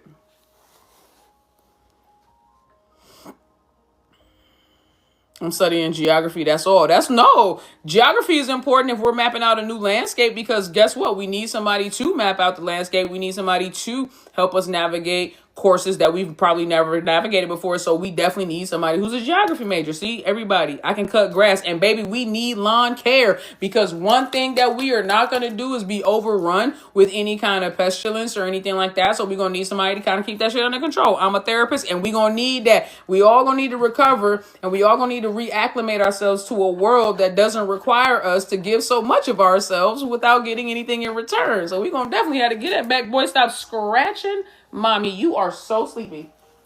Oh my God, you smell so good. Mommy loves you so much. Oh, it's mommy's baby. I can learn to cook. I'll take it. Listen, I love a person who's willing to learn. I'll walk the dogs. We need that. I got a biology degree, but I got it on accident. Okay. What can you contribute? Like, seriously, what can you contribute? Now we need some Thai ladies. Okay, now it's getting into passport bro territory. Hold on now. We ain't gonna just go, what we finna use them women for? See, now you got to have a legitimate reason. You can't just go and get them. What we gonna do, put them on display? Like, what are we doing? You got to see, now that getting weird now. Can't just go and get Thai women and do what with them? I mean, they're allowed to be a part of society too as well. Like I said, we need teachers and lawyers and doctors, and the Thai women can be doing some of that stuff too. Child, not just go get Thai women. Who's that? Child, we need to keep an eye on you. Where the marshals at? We need to keep. Where is Klaus? Klaus gonna be the head marshal. We need Klaus. We need Klaus to keep an eye on you. We need somebody that looks like Ing Fi and Fi. Okay, see, now it's getting weird. All right. See, now it's getting weird. I don't know what kind of island you. I don't know what kind of island you. This is not Epstein Island. I don't know what kind of island y'all are trying to get started, but it's not. It's definitely not whatever y'all think y'all got going. It's definitely not that. We can hold fan meets. Okay, that's fair. Yeah, but nothing weird. See, I'm gonna be kicking. I can already say we gonna be voting some of y'all off this island already. Ooh, Cheryl said, as I said, I have no degrees, but I am a Capricorn. Thought I'm a Capricorn. I do mechanics, cook, house repairs, etc. LOL. Oh, so you gonna be Manny the mechanic. We need you. We need you. You gonna be Manny. We gonna call you Manny. Cheryl, we calling you Manny. That's your name now. We need Mabel from Clarabelle. Ain't she a doctor or something? I don't know. Don't tell me nothing. I ain't seen the story. I haven't watched it yet. Y'all already about to be banned from the island. Listen, on God.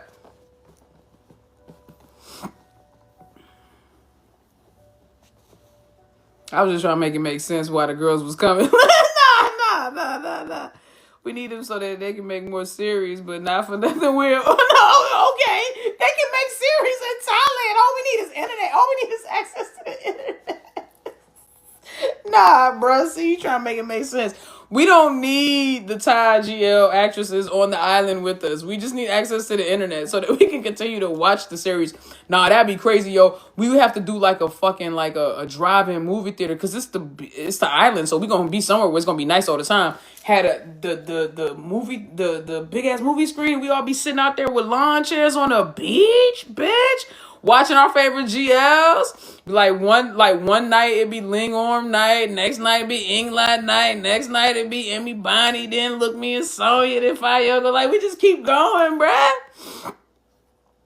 That would be fire, dog. I'm trying to tell y'all. This mommy's baby. Oh, why is it wet? Papo. Papa. Go. You need to be able to go get your own pamper.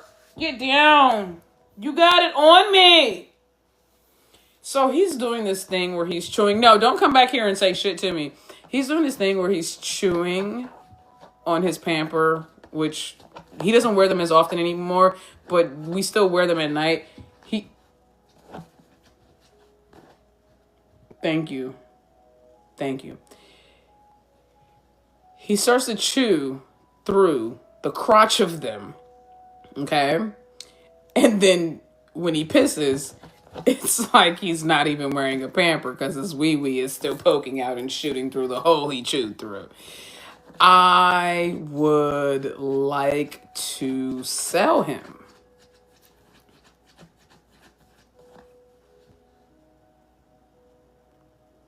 I would like to sell him. I would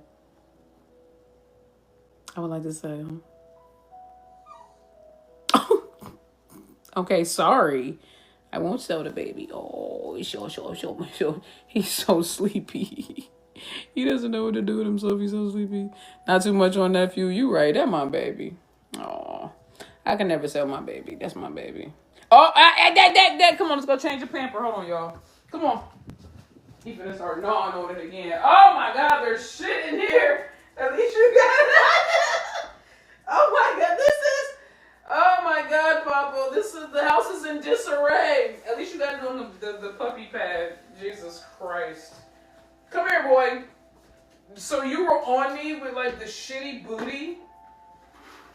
That's crazy, dude. Come here, let me wipe your butt. Ugh.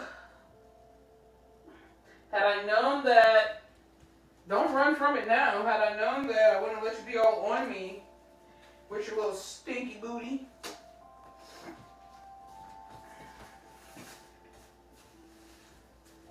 Go ahead, boy. What you need me for? Come on, Papa. Let me take your pamper. Let's change it, buddy. Come here. No, Pop. Oh, my God. I'm not chasing you. I do not want to chase you. Just let me take it off. Come here. Thank you, dude. Jeez. I can't believe you. Why did you gnaw through it? That's so weird. I'm gonna get you tested for pica or something, dog. Cause you out here just doing random stuff. Come here, Papa. Come here, baby. It's Mommy. Thank you, Papa. Good boy. It's a good boy. No, wait. Hold on. Okay. Wait, Papa. Papa, stop. Okay, it's not funny. I'm trying to be serious. All right, go. Jesus, boy. I'm so sorry, y'all. That was an ordeal. I'm so sorry. I apologize.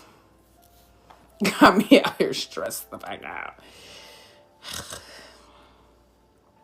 Got me rubbing my little what eyebrows I don't have. Look, got me about to take off fake glasses. I'm gonna sit here like rubbing my non-existent eyebrows. He's sleepy though, but it's good though because he's gonna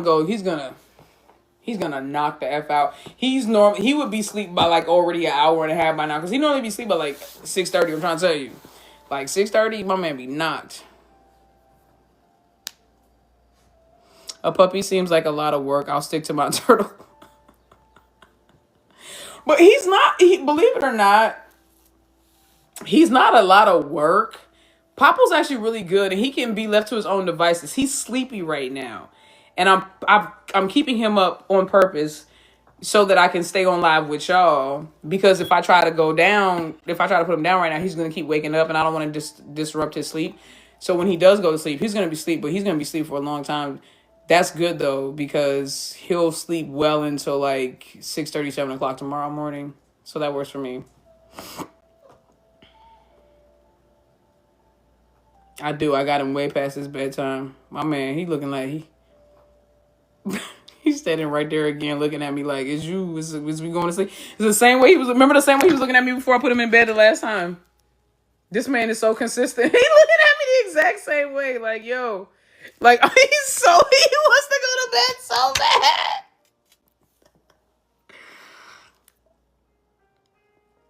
Can you hear fireworks from your house? If so, how does he handle them? No, we can't hear fireworks from my house. He's I mean, you can hear them, but they're not loud enough to where they'll do anything. He's heard way louder noises. Like when mommy letting off shots, double glock, glock, pop, pop, don't stop in the dirty south. Light up the whole. He's heard louder noises. He's fine. Trust me. He's heard louder noise. He's heard louder noises, and he's fine. My he's a country dog. He's a country dog. My baby used to Carhartts, pickup trucks, and random gunshots. Trust me.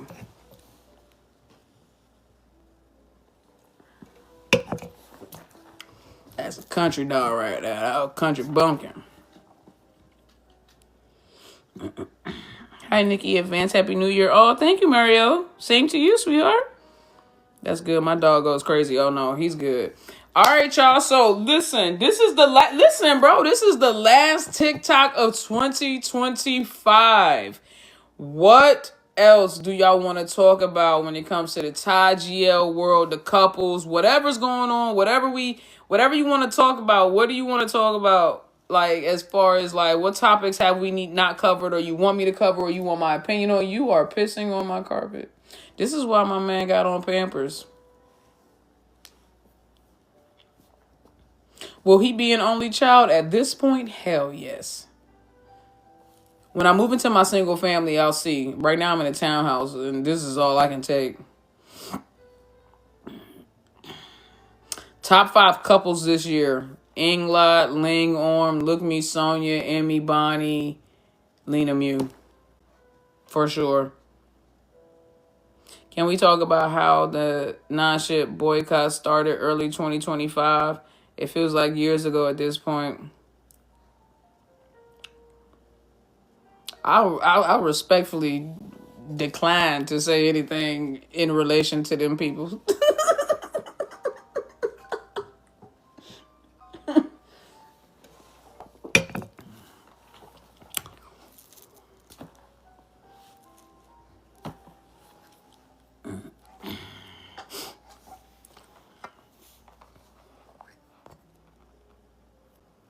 When are you going to react to all GL scenes? Did somebody do it? Did somebody create an all GL scenes? Because I would need somebody to put that together. I ain't finna go and collect all that shit. I like how she's not attached to anybody or have to answer to anybody. Who you talking about? You talking about 5? What you talking about? Favorite series this year?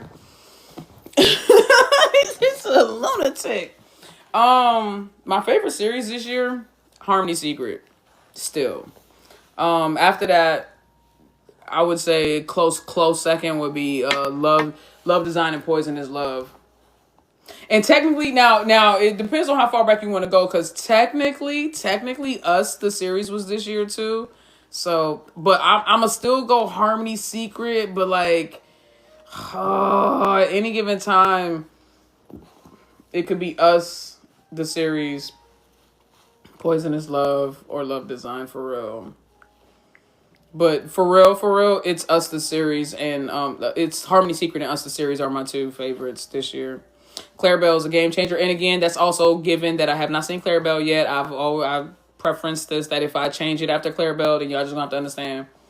Us was January, so def this year exactly.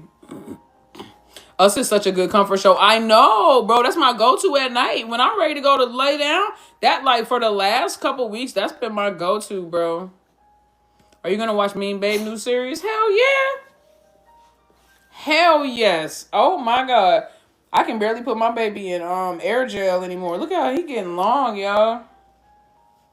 Air gel. He can squirm out of air gel too now.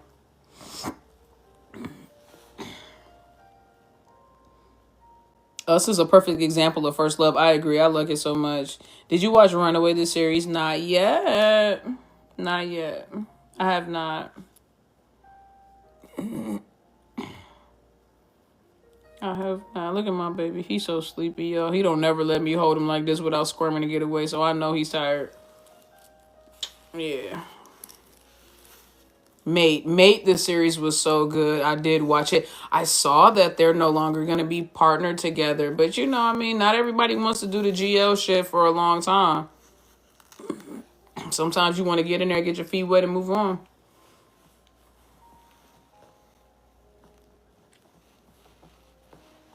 Petrichor was my favorite Thai drama. That's not what you asked. If you asked what my favorite Thai GL series was, it was Harmony Secret. If you asked me what my favorite Thai drama was this year, it was Petrichor, because Petrichor was not a GL. It was a Thai crime drama that happened to have two sapphic leads. Do you think Lingworm relationship will evolve by next year? Bitch, based on as far as it didn't evolve this year from last year from Japan, hell yeah. Hell yeah, this shit is getting very, very interesting.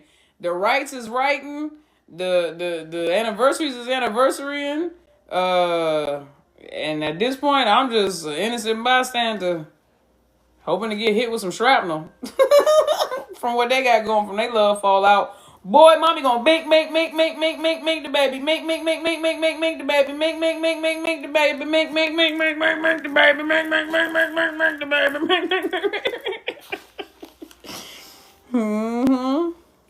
The bees are being, listen, the Code 41s are plenty, okay? Okay? Do you think Lena and Mew are a real couple? I think that they have a real bond. I think they have real chemistry. And I think they are real fucking adorable. But no, I do not think they're a real couple. But, you know, I'm not speaking on what the future may hold for any of these couples. I don't know. But I said this before, Lena and Mew give me vibes like best friends who get drunk and make out at a bar. Like they come with their boyfriends, but then get drunk and make out with each other at the bar all night. That's the vibe that Lena and Mew give me. But do I, like I said, I think they're super fun besties. But do I think that they go together and they're a couple in real life? No, I don't. Baby going in on mama's logs. Mama finna beat baby ass. Listen, for real. Finna beat the baby ass. I'm finna beat the baby ass. Trying to bite me, boy. You crazy. That boy crazy. That boy crazy.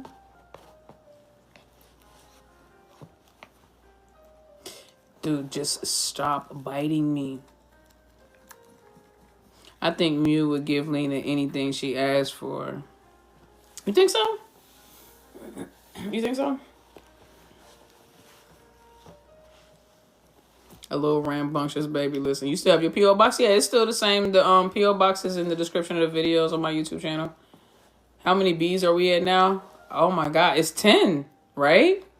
Oh my God, hold on, let's go through them real quick. It's... Ow! It's businesses, birds, buses, bank accounts, beds,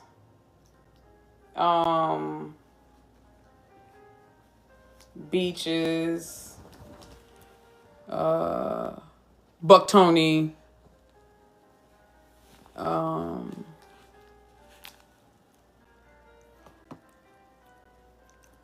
I know I'm missing 3 of them. Breakfast. Oh yeah, they had the eating breakfast together. Brides. No, I said birds. Birds was like this third. Yeah, when did you add Buck Tony? Oh, I added Buck Tony after Paris. And then I already said beach. Yeah, I'm pretty certain we're up to 10. I should have wrote them down. I can't remember them all. Are Lena and Mew the same age? Lena is 2 years older than Mew. Mew is 24, Lena's 26. After witnessing the England kiss, do you think they a real couple now? England kissed? When? Where was I?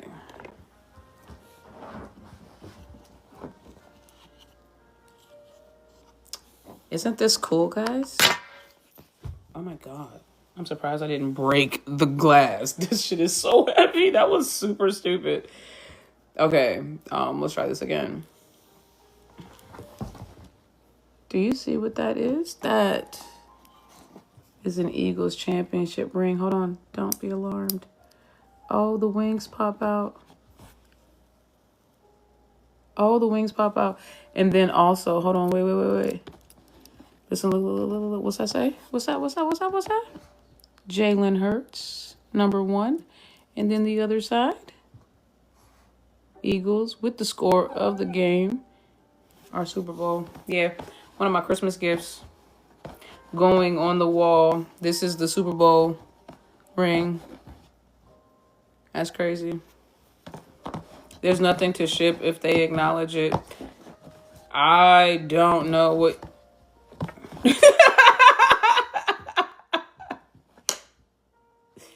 This dude is a lunatic. Can y'all see him? You see his little head? He's trying to jump and get my ring.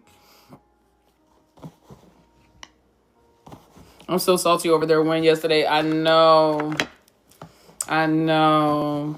Not me though. I'm really happy we won.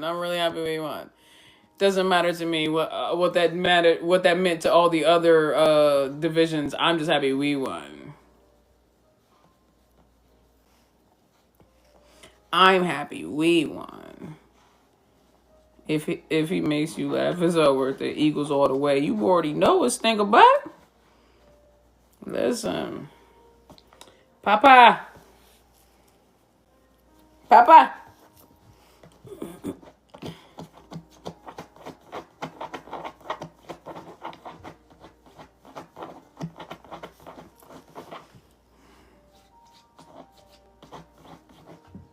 Now you are like 5 with Sonny. Listen.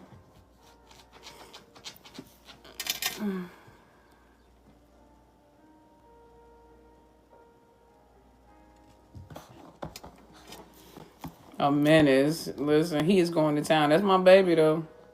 He's so sleepy. Him don't know what to do. Yeah, it's going on 2 hours past his bedtime. My man twitching. He don't know what to do. That boy needs some size. My favorite character this year. Ooh, that's good. Now, who was my favorite character?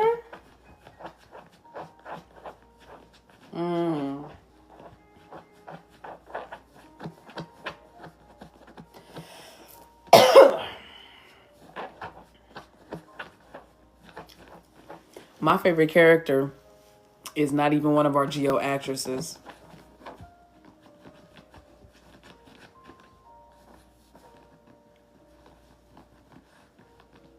My favorite character was 10.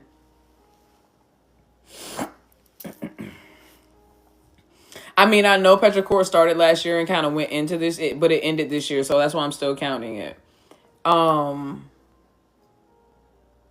The way he bodied. So I'm talking about the actor that played Ingfa's brother on Petrichor.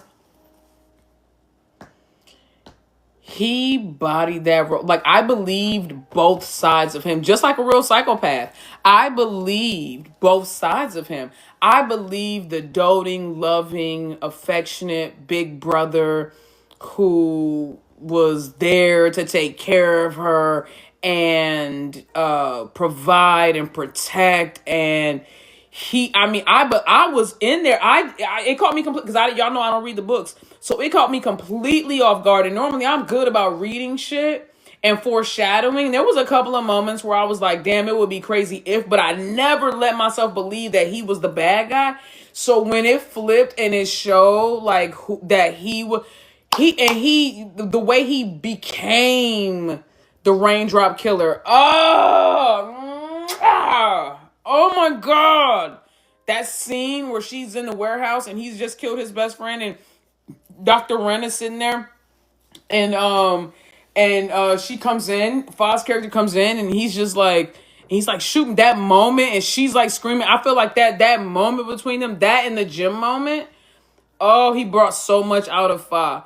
And so yeah, I think that 10, as far as like depth of character arc, the portrayal, and convincing me that this like whole thing. He to me, as far as like acting, performance, storyline, best character for me. Now, if I'm talking Ty GL,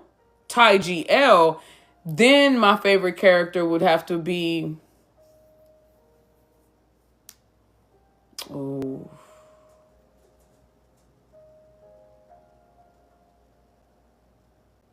oh,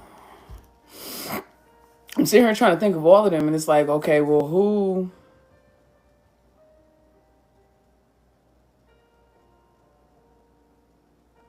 Damn.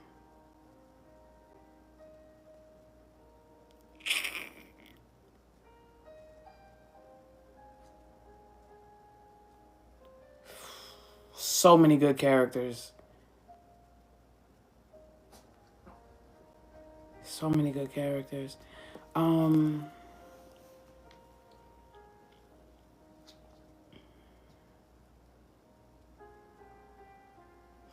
Believe it or not, y'all might be surprised by the character I say. For me, it's Tawan. Because Tawan is the one that I relate closest to and I feel the most comfortable with. Like, I feel like in real, like I could be either we would work together or in real life we'd be like friends. Or I could be Tawan. Like, you know what I'm saying? So I think as far as like character relatability, 100% Tawan.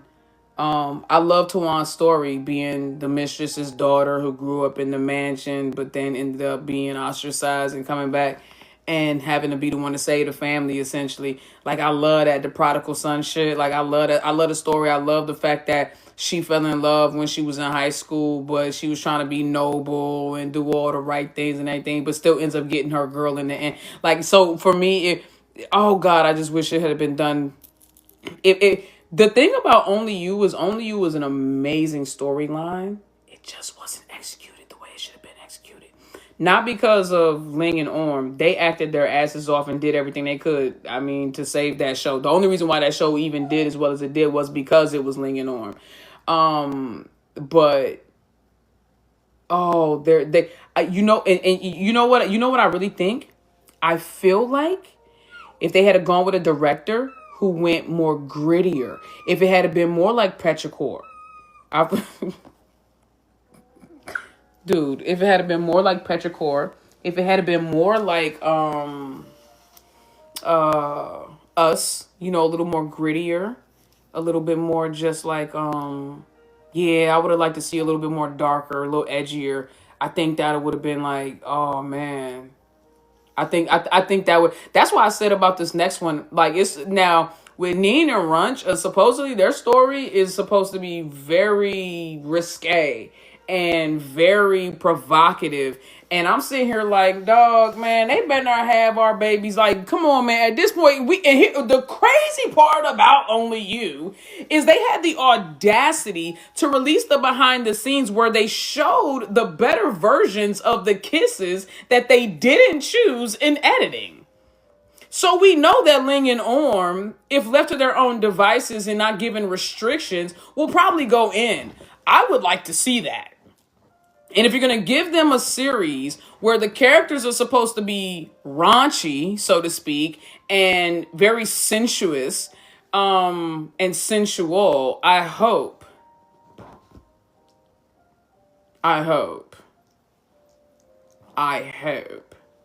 that they would give us something other than these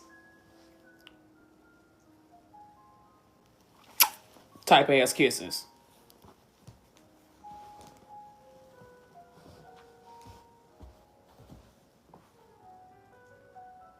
Are you looking forward to Inglad and Four Elements Water Series next year? I'm looking forward to the whole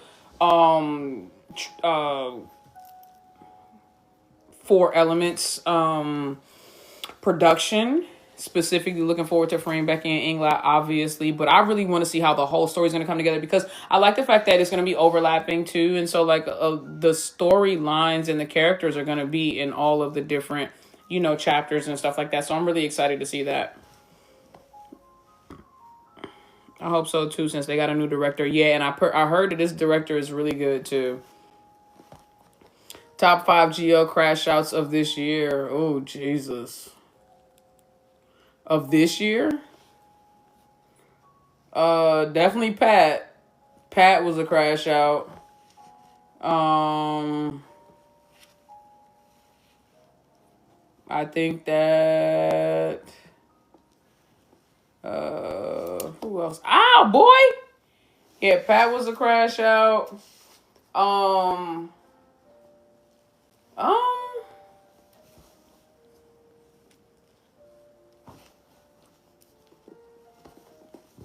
Who was a crash out this year? Tawan was a crash out. I don't think Tawan was a crash out. I don't think that Tawan was a crash out. I'm sorry. I don't see it. She protected her. Crash out. Again, y'all don't use, and I don't know if it's like a cultural thing, because, black people created the terminology, or if it's like a nationality thing, because it's also like Black American slang. So maybe if you're not American, you understand. But I think y'all be using the term crash out like mad weird. Like, what do you think a crash out is? Because in American Black, like African American Vernacular English, AAVE, in African American Vernacular English, a crash out is someone who holds no bars and who is willing to do anything and everything to get their point across. So if that means driving their car through the front door of their boyfriend or ex-girlfriend's house, that's what they'll do. That's a crash out. You know what I'm saying? If it means burning up your ex's clothes or something, like, that's crashing out. Showing up at their work and causing a scene, that's crashing out. Peem? No, Peem was a crash out. Yeah. Peem was a crash out. Peem was definitely a crash out, bro. Especially when it came to jealousy, when it came to sign. Because when she showed up at that birthday party and was smacking motherfuckers out the way, she was just like, bow. Bow. Peem was going flying this way and flying that way. Yeah, no, Peem is a crash out. Juan is a crash out too, but y'all said this year. Y'all said this year. Because if that's the case, then Lotta's a crash out too. Because Shorty ate a banana, threw herself in an anaphylactic shock just to get somebody's attention. Crash out. You almost killed yourself. You almost killed yourself for what? Like a word of admonishment from your ex-girlfriend? Wildin'. Yeah, I meant earn, not Lotta. Thank you. I meant earn. Not Lotta. Earn. Stop, boy. I put my fist up. He was like, yeah, like he was asleep. I'm a mommy going, oh. All right, now you trying to bite my fist. Boy, you supposed to act like you scared. You supposed to act like you scared. Like, watch this. You know how they say if you buck at your spouse or something like that, then that means like you're an abusive partner. I'll be trying to buck at Papa. Watch how he responds. Watch this. Papa. This man comes at me like, what? Like, am I scared of you? You ain't nobody. Like, okay, dude. You got it. You got it, baby. Dude, I can't keep track of what was released this year. You and me both. Nam was probably one of the worst. Nam? Who the fuck is Nam? Is that a character? I don't know. Who is Nam?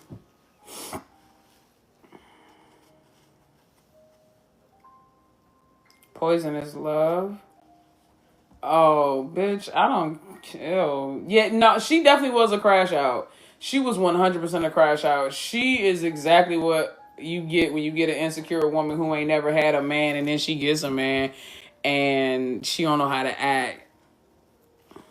What's your worst parents in a GL? Oh, worst parents in a GL definitely goes to Lotta's mom, Prim's dad, and Dokrak's dad. 100%. 100%. 100%. 100%. 100%. Like that motherfucker.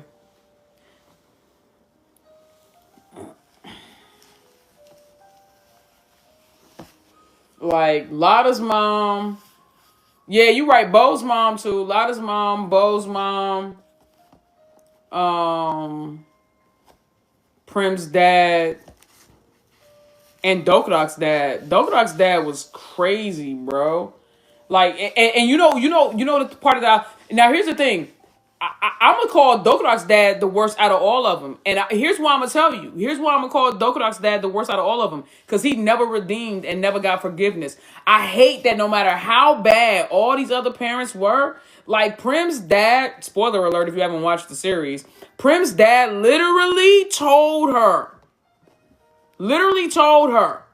that the love of her life, her soulmate, was dead. And then watched her crash out for a week and some change. And then was like, my bad. I'm just playing. I was trying to see if you was going to get over Shorty, but you did. So she's alive and I could be a better daddy. And she was like, it's cool, Pops. It is. It is? Nah, bruh.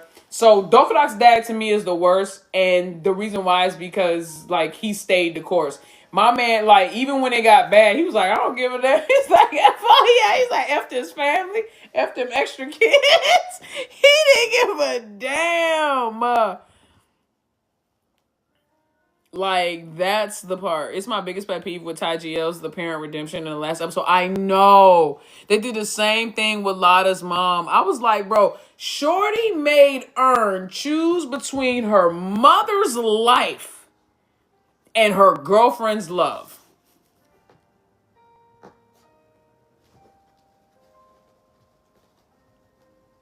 And even when she came in on the last episode asking Earn to love her daughter, she did it in a way that was like, hey, Earn balling. Like Earn, she even...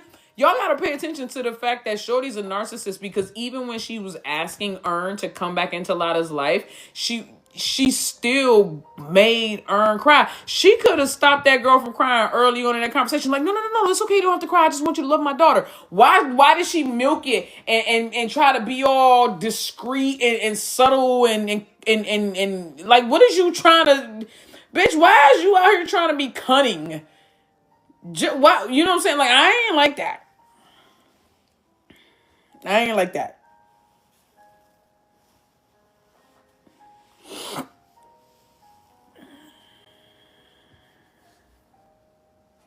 I ain't like that. What was my favorite love scene in the past 3 years? Affair, episode 6. Stop playing with me. First love scene in Affair, episode 6. Stop playing with me.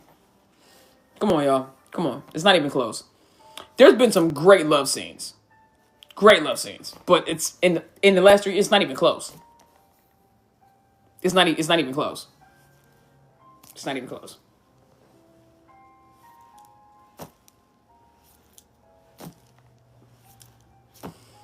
Episode 6, first joint, not even close. Like, what? Stop playing with me. What has been the most shocking moment in a GL? For me, the most shocking moment in a GL...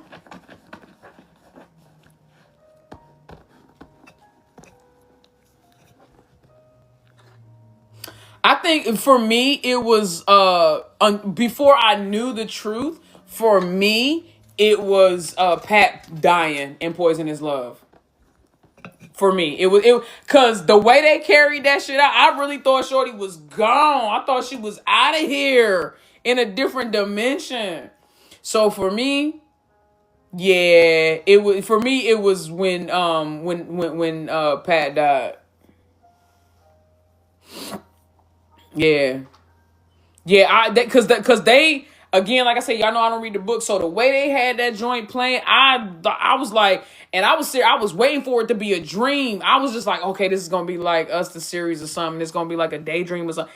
And when it didn't turn out to be a dream, I was like, oh my god! And then the episode carried on for so long before they got to the point where they told us. I was like, yeah, that to me, I was really just sitting there in shock for like the first 5 to 10 minutes initially, because I was waiting for the other shoe to drop and them to be like, oh, ha ha ha, just kidding. But then when it kept going, and I was like, oh damn, I was like,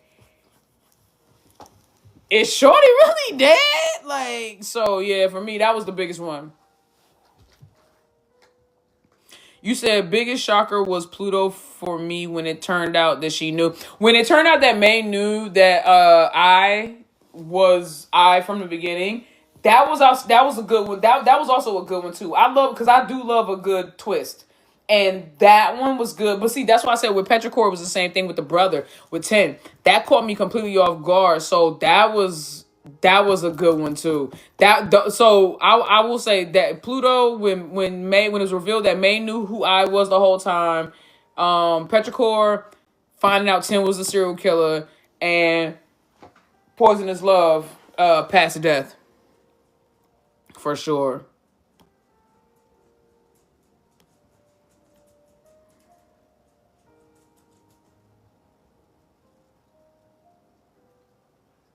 For me, the scene in Affair when her husband did what he did. Oh, yeah. The self-unaliving attempt. Yeah, that shit was crazy. Bubba, mommy gonna have to change your pamper again, huh, Papa? He heard me say pamper. He said, what? Pamper? Pamper? Pamper? Pamper. Oh, come here, baby. It's okay, Papa. Oh, you don't know what to do? He's so sleepy and so cute. My baby is delirious. Look at his little ear flop back. He's so delirious. His eyes are so red. Oh my god. He trying to get y'all.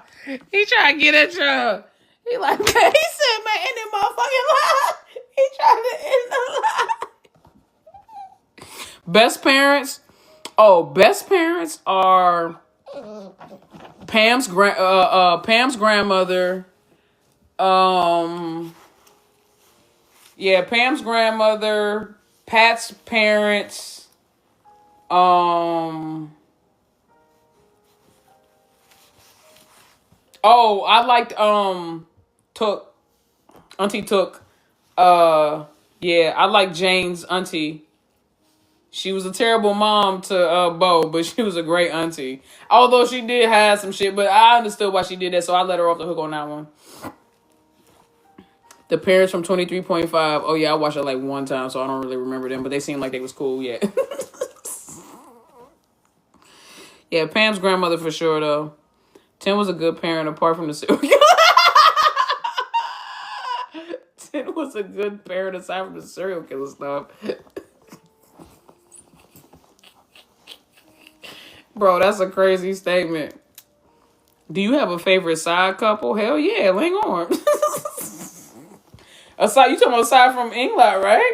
Ling Orm and Look Me and Sonya and Me Bonnie. Those are my three other. Those are like my really like hardcore. Like I'm getting into Lena Mew and a couple of other ones right now, but Ling Orm, Look Me Sonya, and oh boy.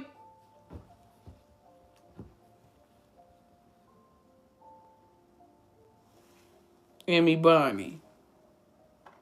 Jump down. I know you want to. He's so sleepy. Oh, in a series. Oh, in a series. My favorite side. Oh, My Phone. And Queendom. My Phone. My Phone. My fun. My fun. In a series, Queendom. Boy, dog, get them their own series. You hear me? Give them their own series and do it. Wow. I need. No, listen, I need. Ouch, Papa, you okay? You okay? Come here, baby. Oh, we both okay. What in? Like, I need that. They are so freaking dope. My favorite trio in the series. Oh, my favorite trio in the series is Peem, Kim, and Paul. Peem, Kim, and Paul, bro. The three of them together. comedic gold. Like, those are my babies. I love them. They were fucking amazing together. All three of them, especially in the scenes where they were together. Like, for sure. Bodyguard Gang. That's a good... Yo, so the Bodyguard Gang from Only You. Love them too. That's a good second trio. That's a great second trio, matter of fact. That's a great second trio. The Bodyguard Gang, for sure, on Only You. Hell yeah. Hell yeah. Oh, and if we're gonna go like that too, then also for Petrichor, Tool, what was Tool and her two subordinates. You know who I'm talking about. Mina and oh boy. I like them too. Damn, not Hyena being mentioned. Yo, Hyena would have crazy chemistry in a series. And the good thing about it is nobody will harass them because we already know that they got boyfriends, but we fucking love their chemistry. And see, that's the thing. I think Hyena, see, if ever there was a couple where like everybody knows they have boyfriends, but people still root for them and their chemistry, it would be Hyena. I feel like if we could get them in a series, like if we could, I feel like that would open the door for a lot of these women to come out and just be with who they want to be and just be like really actresses and being recognized for their talents and skills and abilities, because we all know that Heidi and Tina have boyfriends and we still ship them. Like, we love them. Like, their boyfriends are both sweet and everything like that, but like, we still love us some Heidi. Whenever we see them together, we still be like, and that's our shit, baby. I feel like, yo, that's crazy. That's so much, bro. Hyena, somebody need to pick them up, bro. Because Hyena is a gold mine, if you ask me. That's some untapped magic if I ever seen it. Some elements wide level chemistry. You ain't never lied. If anybody was comparable to with that best friend, like that best situationship type energy, it would be Look Me and Sonya and Hyena. Can you imagine if Look Me and Sonya and Heidi and Tina was in a motherfucking set? Child, we love it. Cause see, the thing about it is Heidi and Tina are the type to throw themselves all the way in the same way Look Me and Sonya would. So you know how Look Me and Sonya be kissing and doing that. I feel we would get that from Heidi and Tina too. I just know we would. I just know we would. Oh my god, it would be so fucking good. Ugh. It would be so good. It would be so good. Heidi already got some acting chops. True that. And I feel like Tina's a natural, bro, because she's naturally funny, naturally entertaining, and she's a beauty queen. You know, she knows how to perform. I think that with a little bit of honing and some workshops, I think they could crush it, bro. MGI missed it so much in 2022. That's because that was the first time he had a fully he didn't know what to do with it. He didn't know what to do with it, bro. It's like hitting the lottery and you go from being broke your whole life to now you worth 300 million. How many people in that scenario still be worth 300 million 10 years later? You know what I mean? Like, it's a situation where, like, when you had it, you didn't do what you should have done with it, and now you ain't got it no more. That's the Heidi situation. That's the Heina situation. Lightning in a bottle, right? My man, he had it, he lost it, and it is what it is now. He ain't gonna never get that back. And as talented as all these other girls are, it was the chemistry between the whole crew. The whole crew. And just how, like, all, it was, yeah. My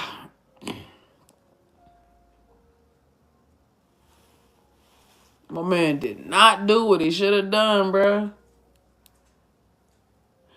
We kept trying to say he should have did a fucking content house with them, put all them girls in one house, and he got the mansion, but he did it too late. He did it with he did it with group, and he should have done it with Charlotte and Foz group, the Rainbow Gang. Put the Rainbow Gang in the grand house and just turn cameras on. Oh my God, the way they was all already Nudie, Shampoo, Foz, Charlotte, Heidi, Tina, Marima, like the way they was all already like that, it wouldn't have been nothing.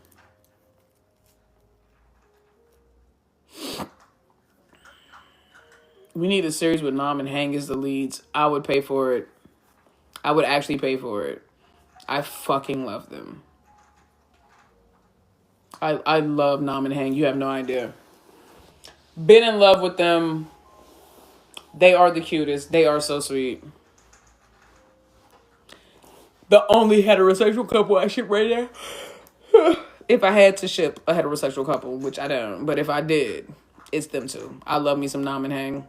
Their chemistry, first of all, they were so funny in Somewhere Somehow. Their natural chemistry, like their comedic chemistry, and then just like their tension, like just it was all so good. Like they have great chemistry. She was like, say it again. He was like, huh? She was like, say it again. He's like, huh? She was like, he's like, huh? The driver was like, bitch, I got that go. Motherfucker finna miss his flight because y'all on some stupid shit. They were so funny, bro. This man don't know what he doing. He over there just snacking and drinking water and eating whatever. He just, you ready to go night-night? It's 8:49. You almost been up 3 hours past your bedtime. Yo, he looks at me like this every time. Look, when he comes around the corner, he be like, bitch, get off the phone.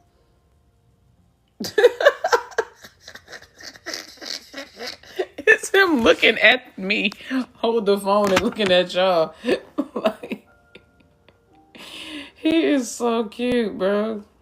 He don't be with that. He like, mommy, it's time to go to bed. Nam is hands down the best sidekick. Yes, she is, because the way she fit with Freen and Becky, like she can play alongside anybody. And you know what I love about Nam is she can play alongside anybody, and her characters are always memorable. But somehow she has figured it out, and she balances it, and her characters never take away from the mains. Her antics never take away from the mains. That's actually that's a talent, y'all. That she can show up on screen with the main couples that most people show up for.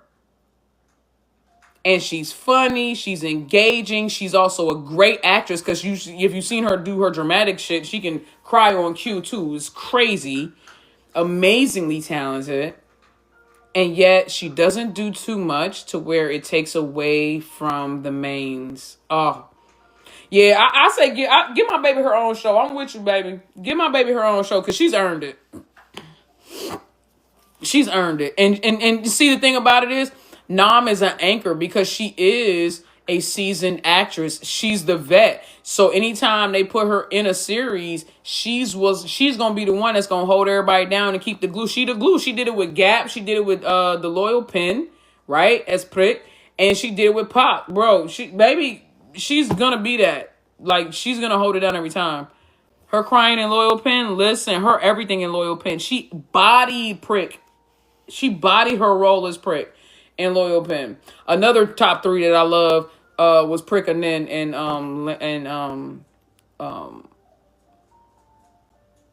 Pen.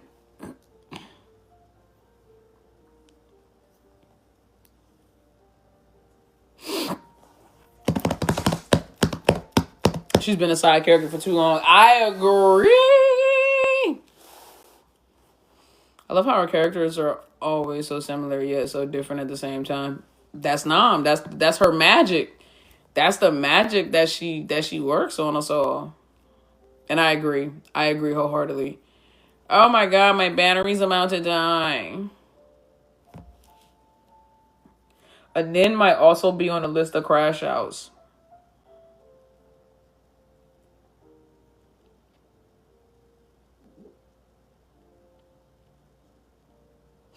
I'll give you that.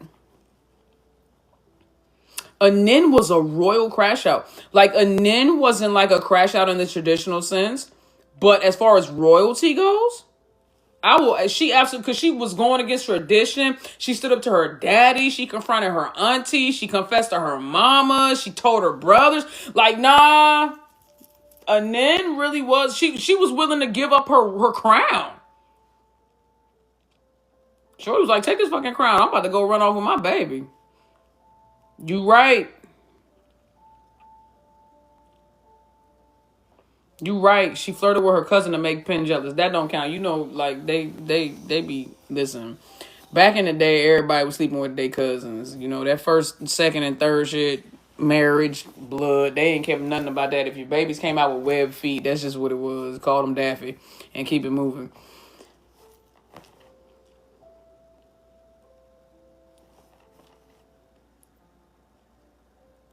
Dead ass. Just call this man Daffy and keep it moving.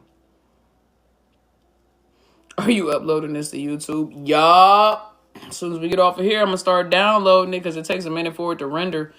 It'll probably be tomorrow, but it'll definitely get uploaded. And it's going to go on Patreon because I said I'm going to start putting them all on Patreon too. Best flirt in a GL.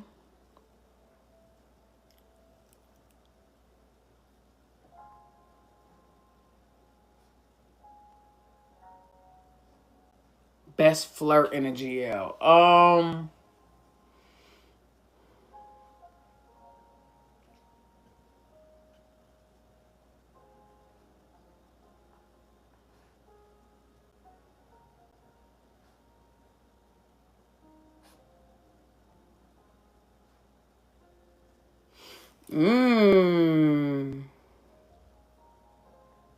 Oh, best flirt in a GL, like in all of them? One. See, I think Juan was a better flirt than I. And the reason why I say that is because Juan started flirting when they was in high school. Like, the shit that Juan did, like, how did they end up in the tub at 17? Where were their parents? She was like, let me sleep in the bed with you because I know you don't like, because I know your daddy going through something. That's some... Juan was risen the fuck out of Shorty. Juan was risen the fuck out of Shorty. Then, the moment they reconnect, the first day she see her, she said, come home, you staying with me. She brings her shit to the hospital to make sure Shorty come home with her. Right? Then when her ex-husband, aka her current husband, shows up, she like, nah, I don't give a fuck about none of that shit. I'm trying to fuck you. Nah, it was Juan. She Plank applied for a job at her husband's hotel. Her response was to buy Shorty a phone and kiss her unprompted on the piano.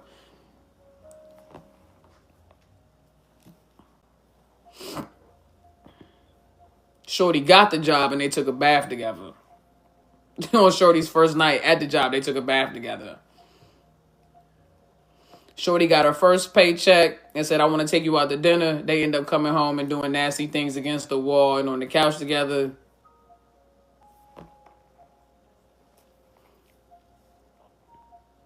Shorty gets offered a collaboration joint at the club, leaves the producer, goes to the hospital, sees Shorty in the on-call room, takes her home and fucks her. You know what?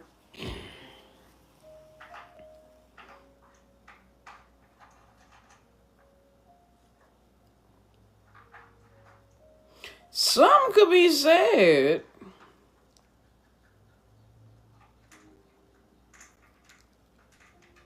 Something could be said about the way Juan handled that whole situation. Like, Juan was like, bro, at the end of the day, is we fucking or not? At the end of the day. Sam was also a crash out. No, Sam was a crash. Sam was definitely a crash out. She saw old boy holding my hand and she saw Kirk holding my hand. She went and like fought him in the pavilion, like right outside the building, the work building. Like that's the crazy part. Like Jody just was. Who do you think is the best flirt inside GL? Not talking about the characters. Oh, if I'm not talking about the characters, who's the best flirt? It's going to be, for me, it's going to be a toss-up between Namtan and Inglat because they are the two that do it deliberately. For sure. I mean, yeah, I guess we could say Phi too. Yeah, well, I'll throw Phi in there. But for me, Namtan and Ingfa. For sure. Because like I said, they do it intentionally to get a rise. They definitely do it. They do it intentionally to get a rise. For sure. I mean, they flirt with everybody at any given chance, when given a chance. I don't think what Sonya does is flirting. Sonya is more or less like a... Sonya is Ash. If you're unfamiliar with Pokemon, this might go over your head, but you know, Sonya got to catch them all, is what I'm saying. And so Sonya she's sweet to all of the GL celebrities that she meets, but I wouldn't consider it flirting. Namtan and Fa be trying to get girls to blush. That's a whole different situation. This man came and looked at me. He said, "You really not done yet?" I'm sorry, Papa. My man said, "Is you really?" He said, "You really sitting here and you ain't done yet." Come say bye to the people. Come on, I'm finna get off. I promise. Okay, it's time to go night night. No, I know it's time to go night night. Cause I gotta go. I'm gonna be up early tomorrow, and plus I'm gonna be on Twitch tomorrow too. But this was the last TikTok live, so I wanted to make sure that we had a good conversation.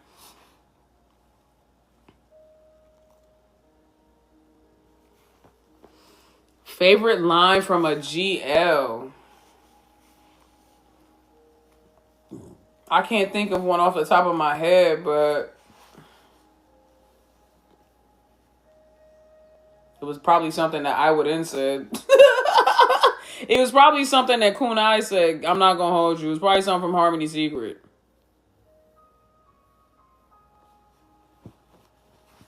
Are you really twitching tomorrow? Yes, I am, because I only have a few days left in this year, and I want to make sure, like I said, this was the last TikTok for this year. Tomorrow will be the last Twitch for this year, and we will be ending things on... Wait, what's today? No, what's today's... What's the actual... Hold on.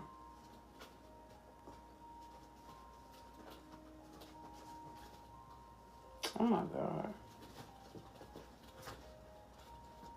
It's this. Hold up, yeah. It's the 29th. It's Monday. Yeah, so today, TikTok, tomorrow, Twitch, Wednesday, YouTube, the Inner Circle.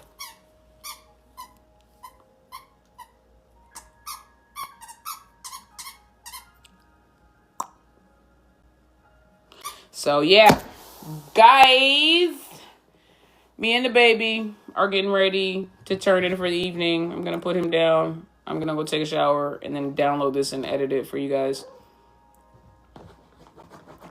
Happy birthday, Joy.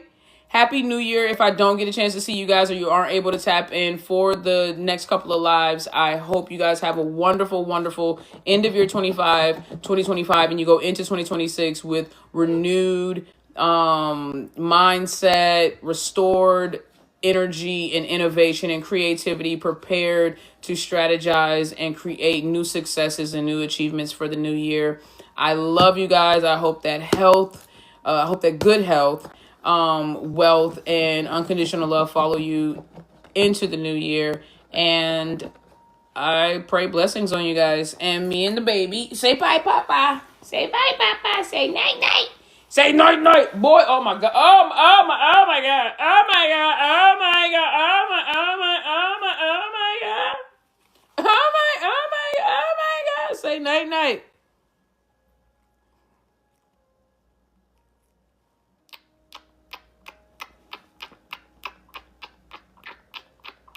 He says night night. Okay, go.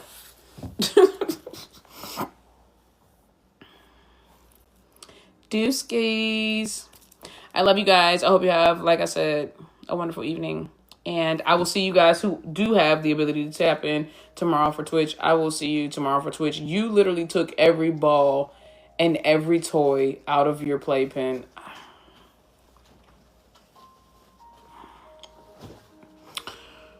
I'm selling a Cavapoo puppy. He is almost 5 months old. He'll be 5 months in January. The second Wednesday of January. He is a tricolor. Black, brown, and white. He has all of his shots. All of them. He is not chipped, but we are considering the option. He is not neutered because he is too young.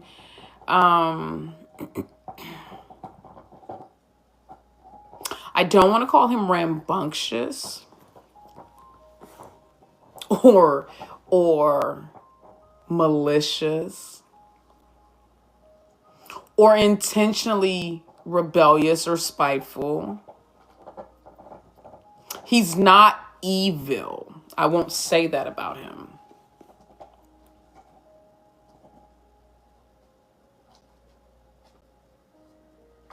But I need help.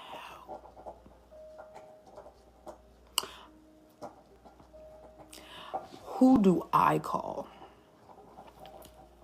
when I'm being abused by my dog? They call PETA. Who do I call? He can call PETA. Who do I call? Who do I call? How much? $45,000.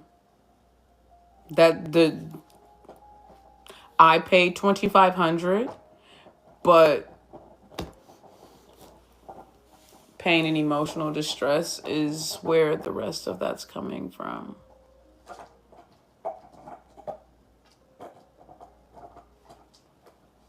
Yeah. Call Mama Truth. Mama Truth takes his side. I don't matter anymore is what I'm trying to get you to.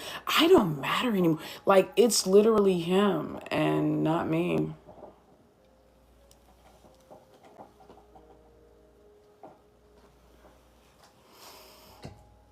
Yeah, obedience school. Oh, for sure. No, don't worry. He's as soon as we're done with the potty training, he is definitely going